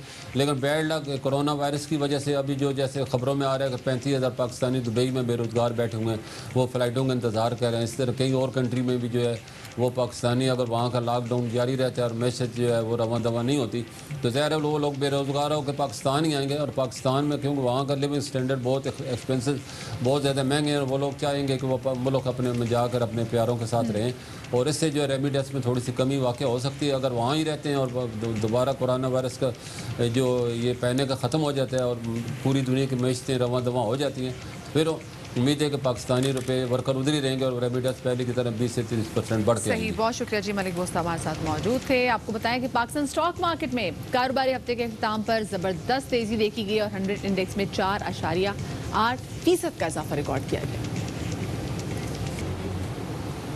जनाब अब आगे बढ़ें या ब्रेक की तरफ जाएं? नहीं, आगे बढ़ते हैं, एक और खबर सुनाते हैं। चले जी आगे बढ़ते हैं। इदारा शुमारियात ने मुल्क में होने वाली महंगाई पर हफ्तावार आदाद शुमार जारी किए हैं, जिसके मुताबिक मुख्तलिफ इलाकों में एक हफ्ते के दौरान महंगाई में 0.15% इजाफा रिकॉर्ड हुआ है। इदारा शुमारियात की रिपोर्ट के मुताबिक एक हफ्ते में 18 अशिया ज़रूरिया की कीमतों में इजाफा हुआ है, जैसे दाल मसूर 13 रुपये 88 पैसे, दाल माश 10 रुपये 74 पैसे, आलू की फ़ी किलो 1 रुपया 81 पैसे, जबकि जो चिकन है वो फ़ी किलो 6 रुपये जो है वो महंगी हो गई है। हालिया हफ्ते में चाय, घी समेत 28 अशिया खुरनोश की कीमतों में इस्तेहकाम रहा। दूसरी जानिब वज़ीर ज़राअत सिंध इस्माइल राहू का इस हवाले से ये कहना है कि हुजूम की वजह से कोरोना वायरस मजीद फैलने का खदशा है, इसलिए सूबे भर में रमज़ान बचत बाजार नहीं लगाने का फैसला किया गया, क्योंकि रमज़ान बचत बाजार लगने से अवाम का रश जो है वहाँ पर बढ़ जाएगा। उनका कहना था कि रमज़ान में शहरी सरकारी कीमत पर ऑनलाइन सब्जी और फल मंगवा सकते हैं। और इससे पहले हम बात कर रहे थे कि 18 अशिया ज़रूरिया की जो कीमतें हैं हमने पिछले एक हफ्ते में देखा उनकी कीमतें बढ़ी हैं। ना सिर्फ ये, आगे रमज़ान मुबारक आने वाला है और जो बचत बाज़ार लगते थे अब वो बचत बाज़ार भी नहीं लगाए जाएंगे, क्योंकि जब बचत बाज़ार लगाए जाएंगे वहाँ पे अवाम का रश होगा। अवाम का रश होगा तो कोरोना वायरस के बढ़ने के चांसेस बढ़ जाएंगे। इसी वाले से मजीद बात करेंगे। हमारे साथ मौजूद है बात करने के लिए वज़ीर सेहत सिंध इस्माइल राहू साहब। इस्माइल साहब, बहुत शुक्रिया आपका, आपने बाखबर सवेरा को वक्त दिया। बचत बाज़ार आप लोगों ने नहीं लगाने तो इसका मुतबादल क्या होगा ताकि लोगों को रिलीफ मिले?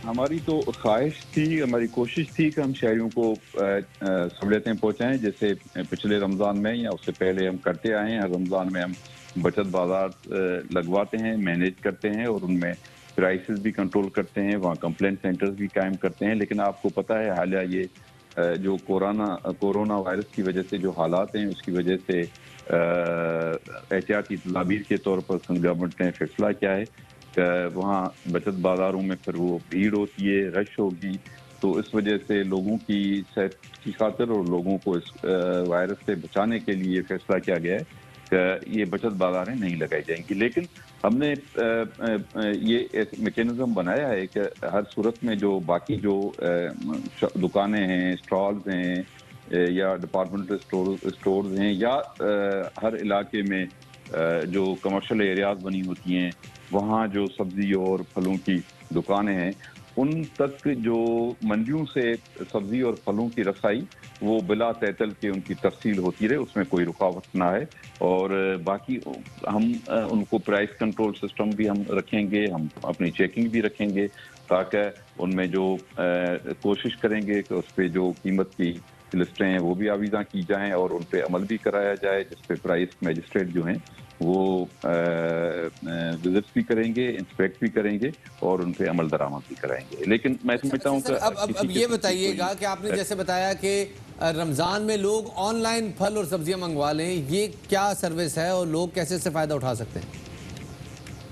ऑनलाइन ये एक फैसिलिटी है, यकीनन वही लोग अवेल कर सकते हैं जो इंटरनेट यूज़ करते हैं और जो आमतौर पर दूसरी भी चीज़ें घरों पे ऑनलाइन मंगाते हैं। तो लेकिन ये एक जो लोग आजकल बहुत आपको पता है कि इंटरनेट का ज़माना है और लोगों के पास, बहुत सारे लोगों के पास ये फैसिलिटी मौजूद है, तो बहुत सारी अभी फ्रेश सब्जी की और फलों की कंपनियां हैं, ऑनलाइन आ गई हैं जो सुबह से लेके शाम तक जहाँ भी ज़रूरत होती है वो जो सरकारी नरख और कीमतें मुकर्रर की गई होंगी उन पे सप्लाई करेंगी। हमारा काम ये है कि बल्कि उन्होंने तो पिछले 2 महीने पहले कमिश्नर थे उन्होंने ऑनलाइन सप्लाई की इजाज़त भी दी हुई है कमिश्नर ने उनको। हमारी कोशिश ये होगी कि हम उन पे भी कंट्रोल करें और हमारी नज़र हो उन पे, मॉनिटरिंग हो ताकि जो उनकी कीमतें हैं वो ज़्यादा ना हो जो हुकूमत की तरफ से या हमारे जो प्राइस मजिस्ट्रेट होंगे या डिप्टी कमिश्नर की तरफ से जो मुकर्रर की जाएगी। अच्छा इस्माइल साहब, ये कहिएगा कि ज़िला घोटकी में भी टिड्डी दल भी आ चुका है जिस पर विभाग से फ़िज़ाई स्प्रे करने के बारे में भी मुतालबा किया गया है, इस पर अब तक क्या पेशरफ्त हुई है?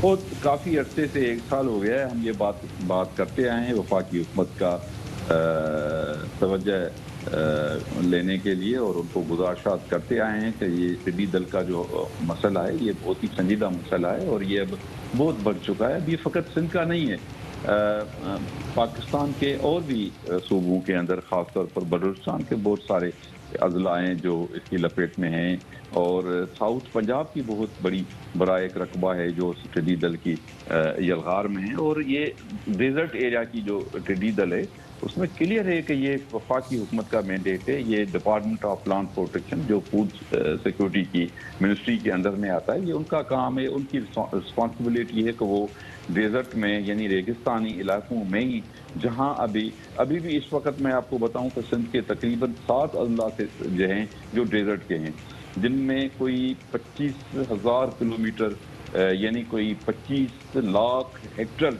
पे ये टिड्डी दल के अंडे हैं, कहीं बच्चे हैं, निम्फ हैं, वो मौजूद हैं। अब ये इनके लिए सूटेबल फेवरेबल मौसम यानी गर्मी का जो समर सीजन है हमारे इलाके में। कमिश्नर कर रहे बहुत बहुत शुक्रिया जी इस हवाले से हमें आगाही देने का। इस्माइल राहू साहब हमें सूबाई वज़ीर ज़राअत हमें इस हवाले से बता रहे थे कि जो टिड्डी दल है ये चूँकि विफाक के ज़ेर इंतज़ाम आता है, और अभी कैसे आता है ये इसका वो इसलिए बता रही क्योंकि ये एक ऐसी बला है जो कि एक सूबे से दूसरे सूबे में ट्रैवल कर रही है, तो इस हवाले से डेफिनेटली विफाक से बातचीत जारी है। मज़ीद बात करने के लिए हमारे साथ मौजूद हैं कमिश्नर कराची इफ्तिखार शलवानी साहब, उनको शामिल गुफ्तगू करते हैं। शलवानी साहब, हम देख रहे हैं कि मार्केट्स में जो कीमतें हैं अशिया खुरनोश की उनमें मुसलसल इजाफा आ रहा है, हालांकि सप्लाई का कोई ऐसा हमें ख़ास इशू नज़र नहीं आ रहा। डिमांड भी चूँकि लॉकडाउन है तो होटल्स और रेस्टोरेंट्स बंद होने की वजह से डिमांड भी किसी हद तक काबू में है।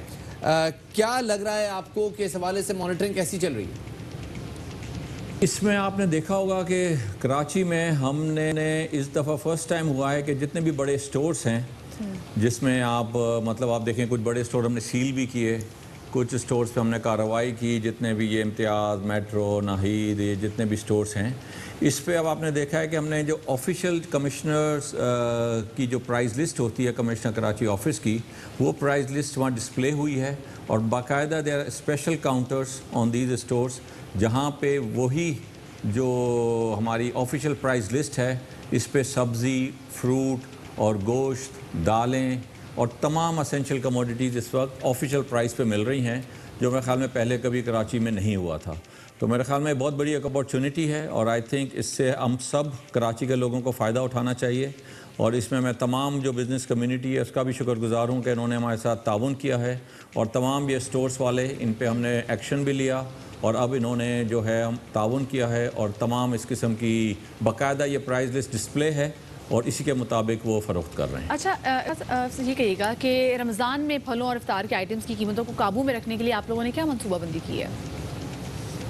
रमज़ान में आपको मालूम है कि डिस्ट्रिक्ट एडमिनिस्ट्रेशन हमेशा जो मीटिंग्स करती है और फिर एक लाहे अमल तय करती है कि किस तरह से आवाम को रिलीफ दिया जाए और इस साल भी इंशाल्लाह इसी तरह होगा और जो हमारी प्राइस लिस्ट है उसी के मुताबिक हम कोशिश करेंगे कि जितने भी ये फ्रूट है, सब्ज़ी है और जो असेंशियल चीज़ें हैं वो बिकें। लेकिन इसमें मैं बता दूं कि हमारे पास प्राइस मजिस्ट्रेट्स कम हैं, 100 के करीब प्राइस मजिस्ट्रेट्स हैं, वो पूरे कराची को ज़ाहिर है कवर नहीं कर सकते। लेकिन मैं इसमें ये ज़रूर कहूँगा जो हमारी कंज्यूमर सोसाइटी है वो ज़रूर इसमें आगे आए और अगर कोई महंगी चीज़ बिक रही है, एक तो सबसे पहले महंगी चीज़ को ना ख़रीदें और अगर वो समझते हैं कि उनका ख़रीदना लाजमी है तो उसको ज़रूर हमारे पे कंप्लेन करें ताकि हमारे प्राइस मजिस्ट्रेट उस पर्टिकुलर जगह पे, हमारा फेसबुक पे भी ये कंप्लेंट बॉक्स है, ट्विटर पे भी है और हमारा एक व्हाट्सएप भी है नंबर और वो हमारे ट्विटर पे आपको मिल जाएगा, हमारे जो है वेबसाइट पे भी मिल जाएगा और उस पर जी शिकायत करें, कंप्लेन करें and we will take action against. You will take action on this. बहुत बहुत शुक्रिया जी। इफ्तिखार शलवानी साहब हमारे साथ मौजूद थे। छोटा सा ब्रेक शामिल करते हैं, ब्रेक के बाद दोबारा हाजिर होंगे, हमारे साथ रहिएगा।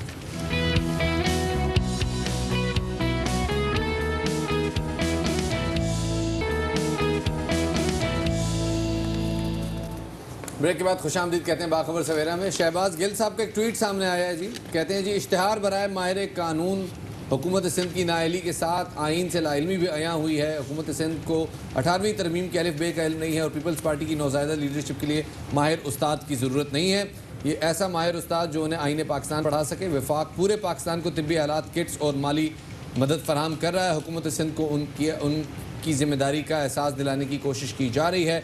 पीपल्स पार्टी क़यादत को आइन की ट्यूशन पढ़ाने वाले को फ़ीस अदा करने को तैयार हैं। ये कहना है जनाब शहबाज गिल साहब का।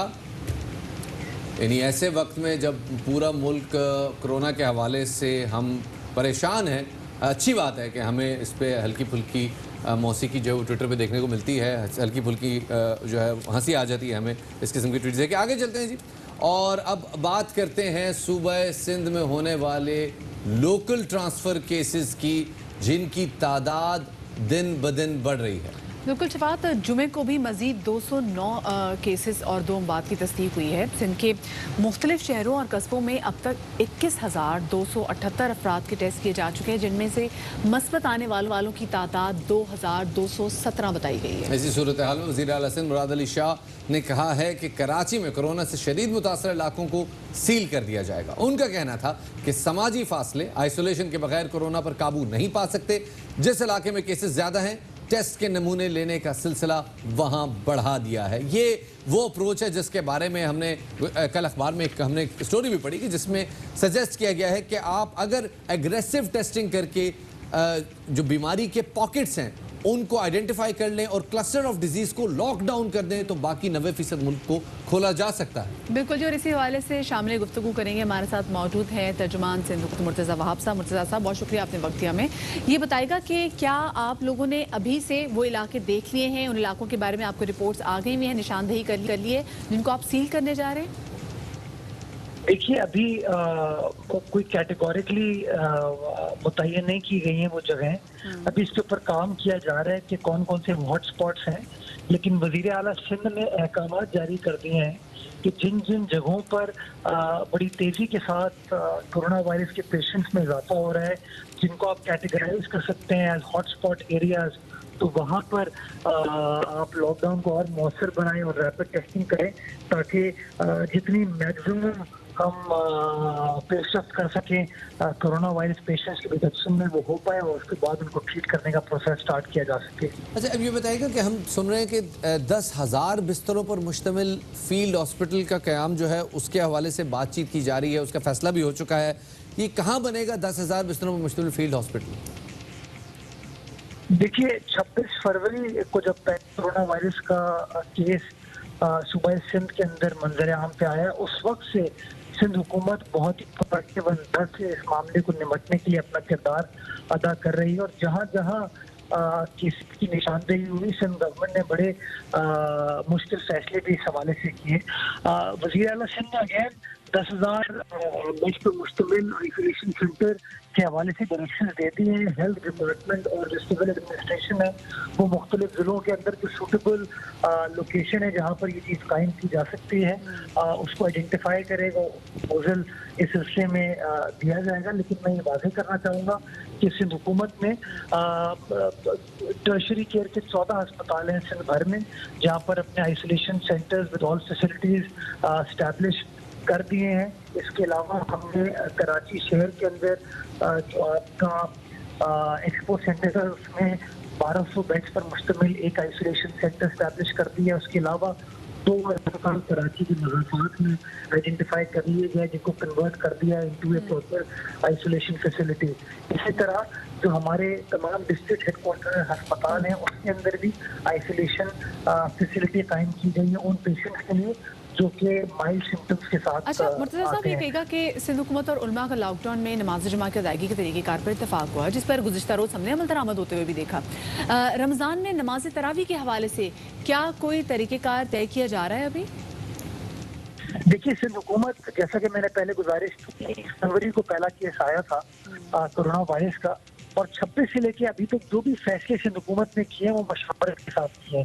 जो हेल्थ रिलेटेड फैसले थे उसमें हमने डॉक्टर्स और एक्सपर्ट्स के साथ मशावरत की जो कि रिलीफ ओरिएंटेड थे। उसमें हमने फलाई इदारों को मुखैर हजरात के मशवरे से, उनकी मशावरत से काम किया और जो दीनी एतबार से फैसले करने की ज़रूरत थी उसके अंदर हमने अपने उलमाए कराम से मशावरत की। उलमाए कराम ने बड़ी बेहतरीन तरीके से दीन की रोशनी में हमें गाइड किया और जो मुश्किल फैसले हमने किए वो अमल दरामद इसीलिए हो पाए क्योंकि उलमा ने हमें गाइड किया, उलमा ने हमारी मदद की। और आज मैं समझता हूँ जो जुमे की मिसाल है वो एक बेहतरीन मिसाल है कि हुकूमत ने मशावरत मशावरत की अपने उलमा के साथ, उलमा ने कोऑपरेट किया और आपने देखा एक अल्हम्दुलिल्लाह एक अच्छे माहौल के साथ आज जुमे का रोज निकल गया। सिंध गवर्नमेंट समझती है कि मशावरत का जो प्रोसेस है ये जारी रहना चाहिए, और जब हमारी पिछले दिनों उलमा कराम से बात हुई थी वज़ीर आला सिंध की, तो उसमें इस बात पर सब आमादा थे कि हम सबको मिलकर काम करने की ज़रूरत है, मशावरत के प्रोसेस को ऑन गोइंग रखना है। तो इंशाल्लाह रमज़ान और मुबारक का जो महीना आ रहा है इसके हवाले से जो फैसले किए जाएंगे उसके अंदर भी भरपूर तरीके से मशावरत की जाएगी उलमाए कराम से, और जिस तरह उलमाए कराम हमें गाइड करेंगे, हुकूमत उनसे बात करेगी, इंशाल्लाह कंसेंसस के साथ हम फैसले करेंगे, कंसेंसस के साथ कोई डिसीजन लिया जाएगा। बहुत शुक्रिया जी मुर्तज़ा वहाब साहब इस हवाले से आगाही फराहम करने का जी। और अब आगे बढ़ते हैं, बताते हैं आपको कि कोरोना ने दुनिया जहान में कैसे तबाहकारियाँ मचाई हैं। दुनिया में कोरोना मुतासरीन की तादाद जो है वो अब 22.5 लाख से ज़ायद हो चुकी है, जबकि जो हलाकतें हैं वो 1,55,000 के करीब पहुँच गई हैं। That's a great number. America में मरीजों की तादाद 7 लाख से ज़ायद है। 37,000 के करीब अफराद इस वक्त मौत के मुंह में जा चुके हैं। इटली में 22,745, स्पेन में 20,000, फ्रांस में 18,000 अफराद जो हैं वो अब तक जाँ बहक हो चुके हैं इस कोरोना वायरस के नतीजे में। और इस सारी सूरत हाल में हम देखते हैं कि अमेरिकन सदर डोनाल्ड ट्रंप आलमी इदारे सेहत पर बड़ी कड़ी तनकीद कर रहे हैं। वो कह रहे हैं जनाब ताइवान के सेहत के हुकाम ने तो आपको दिसंबर में ईमेल करके कहा था कि कोरोना वायरस आने वाला है, उसके बाद आपने क्या किया? WHO ने अपील नज़रअंदाज की और ईमेल में कोरोना की इंसानों में मुंतकिली के खदशे का इम्कान जाहिर किया गया था। आलमी इदारा सेहत को कोरोना से मुतालिक गुमराहकुन दावे क्यों कर रहा है? जनवरी और फरवरी में कोरोना वायरस पूरे कुरार्स पर फैल गया। आलमी इदारा सेहत ने फैसला किन इक़दाम के लिए इतना तवील इंतज़ार क्यों किया, ये कहना था डोनाल्ड ट्रंप का। और ख़ुद हमने देखा कि अगर WHO को ताइवान ने पहले से आगाह कर दिया था, लेकिन WHO ने उस पर कोई कान नहीं धरे थे। तो जब सदर डोनाल्ड ट्रंप से बार बार कोरोना वायरस के हवाले से बात की जा रही थी, तो सदर डोनाल्ड ट्रंप ने कोरोना वायरस के हवाले से अपनी स्टेटमेंट्स हमने देखा कि 1-2 दिनों के अंदर काफ़ी ज़्यादा चेंज किए हैं। पहले आगाज़ में बोला कि ये चाइनीज़ वायरस है, इस वायरस से अमेरिका को कोई ख़तरा नहीं है, हमें कुछ भी नहीं होगा। लेकिन आहिस्ता आहिस्ता करते करते साथ फिर उन्होंने भी बता दिया कि हमारे यहाँ अमेरिका में अमवात 2 लाख तक पहुंच सकती हैं। तो एग्जैक्टली जी, मेरे ख्याल में इसमें ज़्यादा क्रेडिट आप कोरोना वायरस की टाइमिंग को दें, क्योंकि जिस टाइम में कोरोना वायरस ने चाइना में एंट्री दी है वुहान में, ये वो टाइम था कि जब नए साल की छुट्टियों के लिए लोग अपने अपने आबाई इलाकों में जाते हैं, और 70 लाख अफराद वुहान से ट्रैवल करके अपने अपने इलाकों में गए, जिसकी वजह से वायरस का स्प्रेड इतना मैसिव देखने में आया। इनफैक्ट बात हमने पाकिस्तान में देखा है कि पाकिस्तान में किस तरीके से एयरपोर्ट्स पे नाके यहाँ पे लगाए गए, वहाँ पे प्रॉपर स्क्रीनिंग की जा रही है। एक पर्सन 11 मार्च को भी, आई नो अ पर्सन जो कि 11 मार्च को वतन अमेरिका से पैसा, उन्होंने कहा कि JF कैनेडी के एयरपोर्ट पे कोई स्क्रीनिंग नहीं हो रही थी। लोग बिल्कुल आराम से घूम रहे थे। ये 11 मार्च की आपको बात बता रहे हैं, और उसके बाद भी आने वाले लोगों ने कुछ ऐसी दास्तान बताई है कि अमेरिका में, UK में तो सब ठीक है, ये तो पाकिस्तान में प्रॉब्लम एकदम मची हुई है। अब आप देख लें वहाँ पे अमवात की तादाद कितनी बढ़ती जा रही है। छोटी सी ब्रेक ले रहे हैं, हमारे साथ रहिएगा।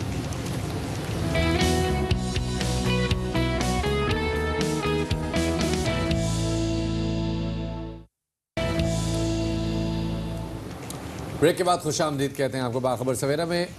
लॉकडाउन में नरमी करते हुए हुकूमत पंजाब ने बेशतर सनतें खोलने का ऐलान किया है। लाहौर में ऐसी एक फैक्ट्री में हमारे नुमाइंदे अलमास खान मौजूद हैं, उनसे सूरत हाल जानते हैं। जी हाँ, लॉकडाउन में नरमी के बायस जिन सनतों को इजाज़त मिली है उनमें एक्सपोर्ट ओरिएंटेड सनत है, रेडीमेड गारमेंट्स की, उन्हें भी इजाज़त मिली है। और यहाँ पे हमने देखा है कि फैक्ट्री में दाखिल होने से पहले जितने भी मज़दूर हैं उन्हें एक जो सोशल डिस्टेंस था वो उसको ऑब्ज़र्व किया गया। अंदर आते ही फैक्ट्री में उनके हाथों को सैनिटाइज़ किया गया और डिसइंफेक्टेंट टनल से गुजार कर फिर उन्हें फैक्ट्री में आने की इजाज़त है।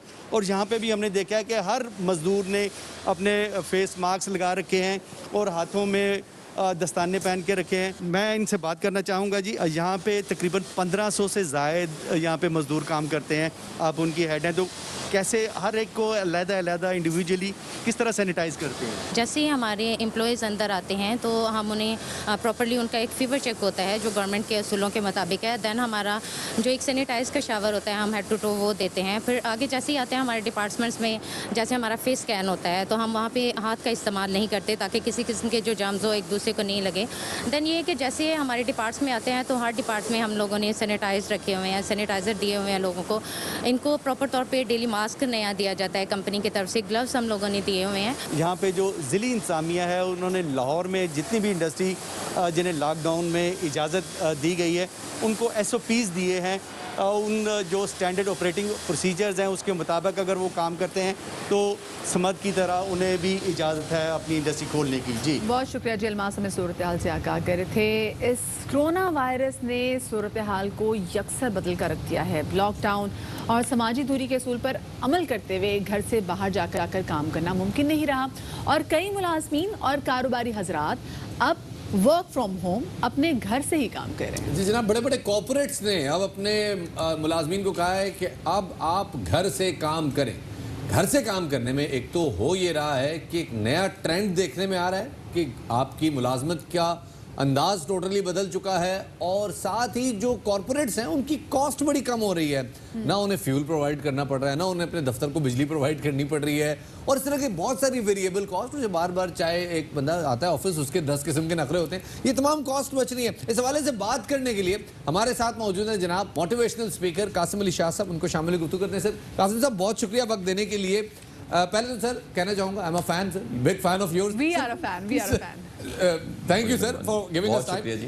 ये बताइएगा सर कि ये जो नया ट्रेंड है वर्क फ्रॉम होम का, आपको क्या लगता है ये आने वाले दौर में कोई गेम चेंजर साबित नहीं होगा?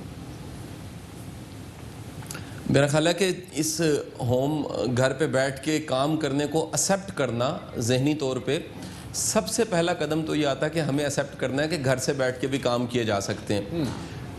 दूसरी जो इसमें इंटरेस्टिंग चीज़ है वो ये है कि हर तरह के काम घर बैठ के नहीं किए जा सकते। वो IT से रिलेटेड और रिपोर्ट्स देने के हवाले से इस तरह की सब एक्टिविटीज़ को किया जा सकता है, लेकिन आप जब भी देखेंगे जहाँ पर फिजिकल प्रेजेंस ज़रूरी है वो तमाम के तमाम इदारे जो हैं वो बंदे की प्रेजेंस के बगैर काम नहीं कर सकते। तो अब इसमें देखिए जो एम्प्लॉई है जो घर बैठा है उसको तो बड़ा फ़ायदा है, वो कंफर्टेबली अपनी फैमिली के भी करीब है, सेफ़ है, साउंड है और अपनी मर्ज़ी के कपड़े पहन के अपनी मर्ज़ी के इन्वायरमेंट में घर के किसी भी कोने में बैठ के काम कर सकता है। तो उसे सिर्फ मेंटली एक्सेप्ट करना है कि ये घर का कोना मेरा दफ्तर है। और जो स्पेसिफिकली कासिम साहब जो दफ्तर आने जाने का भी टाइम है उसमें उसको पता होता है कि ये भी हासिल नहीं होगी, वो उठेगा, तैयार होगा, लैपटॉप खोलेगा और इस लैपटॉप के सामने जाके बैठ जाएगा। आपने बोला कि इसको एक्सेप्ट करने की ज़रूरत है, घर वालों को भी एक्सेप्ट करने की ज़रूरत है कि अगला बंदा वर्क फ्रॉम होम कर रहा है, जिस वजह से जो लोग घर से काम कर रहे थे वो काफ़ी परेशानी का शिकार होते हैं। वो कहते हैं भाई हमारे तो घर वालों को समझ ही नहीं आ रही कि वर्क फ्रॉम होम होता क्या है। अच्छा देखिए ये भी समझाने और समझने दोनों चीज़ें हैं कि आप ये समझा पाएँ कि ये मेरा काम मेरी प्रायोरिटी है। इसमें एक चीज़ और एडिशन करूँ, ये जो एक महीना गुजरा है बड़ी दुनिया जो घरों में बैठी थी वो एक माह अगर अपना आप देखे तो उनकी रिस्पॉन्सिबिलिटी का, उनके कमिटमेंट का, उनके इदारे के साथ लॉयल्टी का पता लगेगा। बड़े इदारे जिन्होंने सैलरीज पे की हैं उनके लीडर्स और CEOs मुझे कॉल करके बता रहे हैं कि हमने तो ईमानदारी से सैलरीज भी पे की हैं और अपना कमिटमेंट पूरा किया है, लेकिन बड़े एम्प्लॉयज़ ऐसे हैं जिन्होंने एक महीने में एक बार भी रब्ता नहीं किया। यानी जहाँ आज़ादी मिली है उन्होंने ये परवाह छोड़ दी कि इदारा किस हालत में है, बिज़नेस किस हालत में है, सेल्स किस हालत में है, सिस्टम किस हालत में है, ये सब चीज़ें उन्होंने अल्लाह के हवाले कर दी हैं। तो हमें अगर ये मौका मिला है कि घरों में काम करें तो हमें अपना कमिटमेंट पूरा दिखाना चाहिए और घर वालों को मुकम्मल साथ देना चाहिए ऐसे लोगों का जो घर बैठ के काम कर रहे हैं। ये आपने बड़ी अच्छी निशानदेही की सर कि बहुत सारे लोगों में ऐसे वक्त में जब वर्क फ्रॉम होम का कहा गया तो उनकी काम करने की मोटिवेशन ख़त्म हो गई है। बीइंग अ मोटिवेशनल स्पीकर आपको क्या लगता है इसकी क्या वजह हो सकती है? सर बड़ी दुनिया सिर्फ तनख्वाह के लिए काम कर रही होती है, उनका मुआश होता है, उन्होंने महीना पूरा करना होता है, उन्होंने जीना होता है, उन्होंने ज़िंदगी मुकम्मल करनी होती है।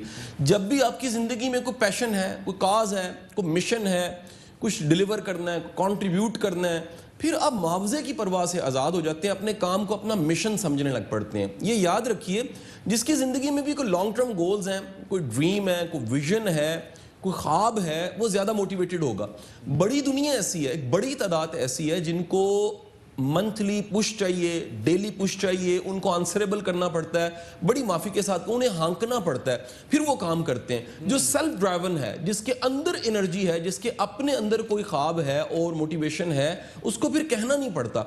वो अपने ख्वाबों की तकमील के लिए, अपने टारगेट्स को पूरा करने के लिए दिन रात एक कर देता है और उसके बाय प्रोडक्ट में कहीं पैसा आ जाता है। तो कासिम साहब, ये कौन सी अप्रोच दुरुस्त है काम की? वो बंदा जिसको हाँका जाए, वो एम्प्लॉय रखना एम्प्लॉयर के लिए ज़्यादा फिजिबल है, या वो आदमी जो सेल्फ मोटिवेटेड हो वो एम्प्लॉयर को ज़्यादा सूट करता है? देखिए, जब इतनी दुनिया बेरोजगार हो रही है, इतने पढ़े लिखे आपको मिल रहे हैं, तो इस वक्त लीडर्स और सीईओज, यकीनी बात है, इस तरह के फैसले करेंगे जो नज़र आता है। मैं एचआर पॉलिसीज़ को देखता हूँ तो ये डिस्कशंस आजकल हो रही हैं कि हमें काम के बंदे चाहिए, एंथुसियास्टिक बंदे चाहिए, एनर्जेटिक बंदे चाहिए, जिन्होंने इस एक माह में परफॉर्मेंस दिखाई है वही असल हीरोज़ हैं, और जिन्होंने अपने सेल ऑफ किए हैं, उन्होंने छुट्टियाँ मनानी शुरू कर दी और राब्ते ख़त्म कर दिए। यकीनी बात है कि उनमें मोटिवेशन नहीं है। वो सिर्फ काम की हद तक उनकी दोस्ती थी अपने दफ्तर के साथ, काम के हद तक दोस्ती थी उनके अपने बॉस के साथ। वो जैसे ही थोड़े से हालात बदले तो उन्होंने अपनी नीयत को भी किसी शक्ल में दिखा दिया है। मेरा ख्याल है कि जो खुद एम्पावर्ड है, मोटिवेटेड है, कुछ करना चाहता है, डिलीवर करना चाहता है और अपने जो पैसे वो ले रहा है उसको हलाल करना चाहता है, इस तरह के लोग इदारों में ज़्यादा आपको नजर आएंगे। बिल्कुल। अच्छा, दूसरा शाह साहब, एक बात ये भी है क्योंकि हम सब तमाम तो लोग अपने घरों में लॉकडाउन की वजह से मौजूद हैं, तो हमारा मोटिवेशन लेवल हर चीज़ को लेकर काफ़ी ज़्यादा डाउन चला गया हुआ है। तो ये भी बहुत ज़्यादा ज़रूरी है कि हम जो हमारे एम्प्लॉयज़ हैं हम उनको कॉल करें, जो हमारे बॉस उनको कॉल करें, एटलीस्ट कॉल के थ्रू उनसे उनकी खैरियत भी दरियाफ्त करते रहें, क्योंकि सिर्फ काम के लिए तो हम इकट्ठे नहीं होते, हम एक अच्छा रिलेशनशिप भी बिल्ड कर लेते इस वजह से। अच्छा, पर्सनली एक एक्सपीरियंस बताऊं कि एक जगह पे मैं सेशन दे रहा था, शाम 7 बजे का टाइम था, 5 बजे छुट्टी हो जाती थी, और 7 बजे के टाइम पे वो सारी टॉप मैनेजमेंट को मैंने कहा अपने सेलफोन निकालिए और अपने जो एम्प्लॉयज़ हैं, जो जूनियर्स हैं, सबॉर्डिनेट्स हैं, उनको कॉल करके सिर्फ शुक्रिया अदा कर दीजिए कि आप हमारे साथ होते हैं। आप माने 99% ने कॉल नहीं की। मैंने कहा वजह? वो कहते हैं जी अगर 7 बजे हम कॉल करेंगे कोई कॉल नहीं उठाएगा, हमने जब भी कभी कॉल करनी होती है काम के लिए कॉल करते हैं। और ये ट्रेजेडी है। बड़ी दुनिया कभी हाल नहीं पूछती, बड़ी दुनिया ये नहीं पूछती अम्मा की सेहत कैसी है, बड़ी दुनिया ये नहीं पूछती कि घर में हालात कैसे हैं, बड़ी दुनिया ये नहीं पूछती कि सुबह तबीयत खराब रही थी अब कैसी है। जब आप खुद सिर्फ काम की हद तक ताल्लुक रखते हैं और एहसास नहीं करते तो फिर एहसास की उम्मीद नहीं की जा सकती। बड़ा अपने एक सब्जेक्ट छेड़िए सर। बिल्कुल लास्ट क्वेश्चन पूछना चाहूंगा, वो एम्प्लॉयर जो अपने एम्प्लॉयज को मोटिवेट कर रहे हैं और वो एम्प्लॉयर जो नहीं कर रहे, क्रिटिसाइज कर रहे हैं, कौन से एम्प्लॉयर्स को आप देखते हैं कि वो ज्यादा लंबा सरवाइव कर पाएंगे? देखिए, इसमें कोई शक नहीं है कि किसी भी जगह पर कोई अगर जॉब करता है और तादेर जॉब करता है, उसके पीछे सबसे बड़ी वजह रवैया होता है। आप दुनिया में जितनी रिसर्च अवेलेबल है, जिन्होंने भी 10, 20, 30 साल कहीं जॉब किया और छोड़ा नहीं है, इसमें कोई शक नहीं इंसान की ज़रूरतें हैं, लेकिन इंसान को अगर कंफर्टेबल ना रखा जाए, उसको रिस्पेक्ट ना दी जाए, उसको केयर ना दी जाए, उसका एहसास ना किया जाए, तो फिर वो बेहतरीन सैलरी के बावजूद भी कहीं ना कहीं शिकवा करता रहता है, गिला करता रहता है और तैयार रहता है कि मैंने किसी और जगह पे जाना है। बहुत शुक्रिया सर, हमें इस हवाले से आगाही फराम करेगा। It was really an honour. इसी के साथ ख़वातीन और हज़रात हमें दीजिए इजाज़त। अब आपसे मुलाकात होगी मंडे को। अपना बहुत सारा ख्याल रखिएगा, शाद रहिए, आबाद रहिए, घरों में टिक के बैठिए। अल्लाह हाफ़िज़।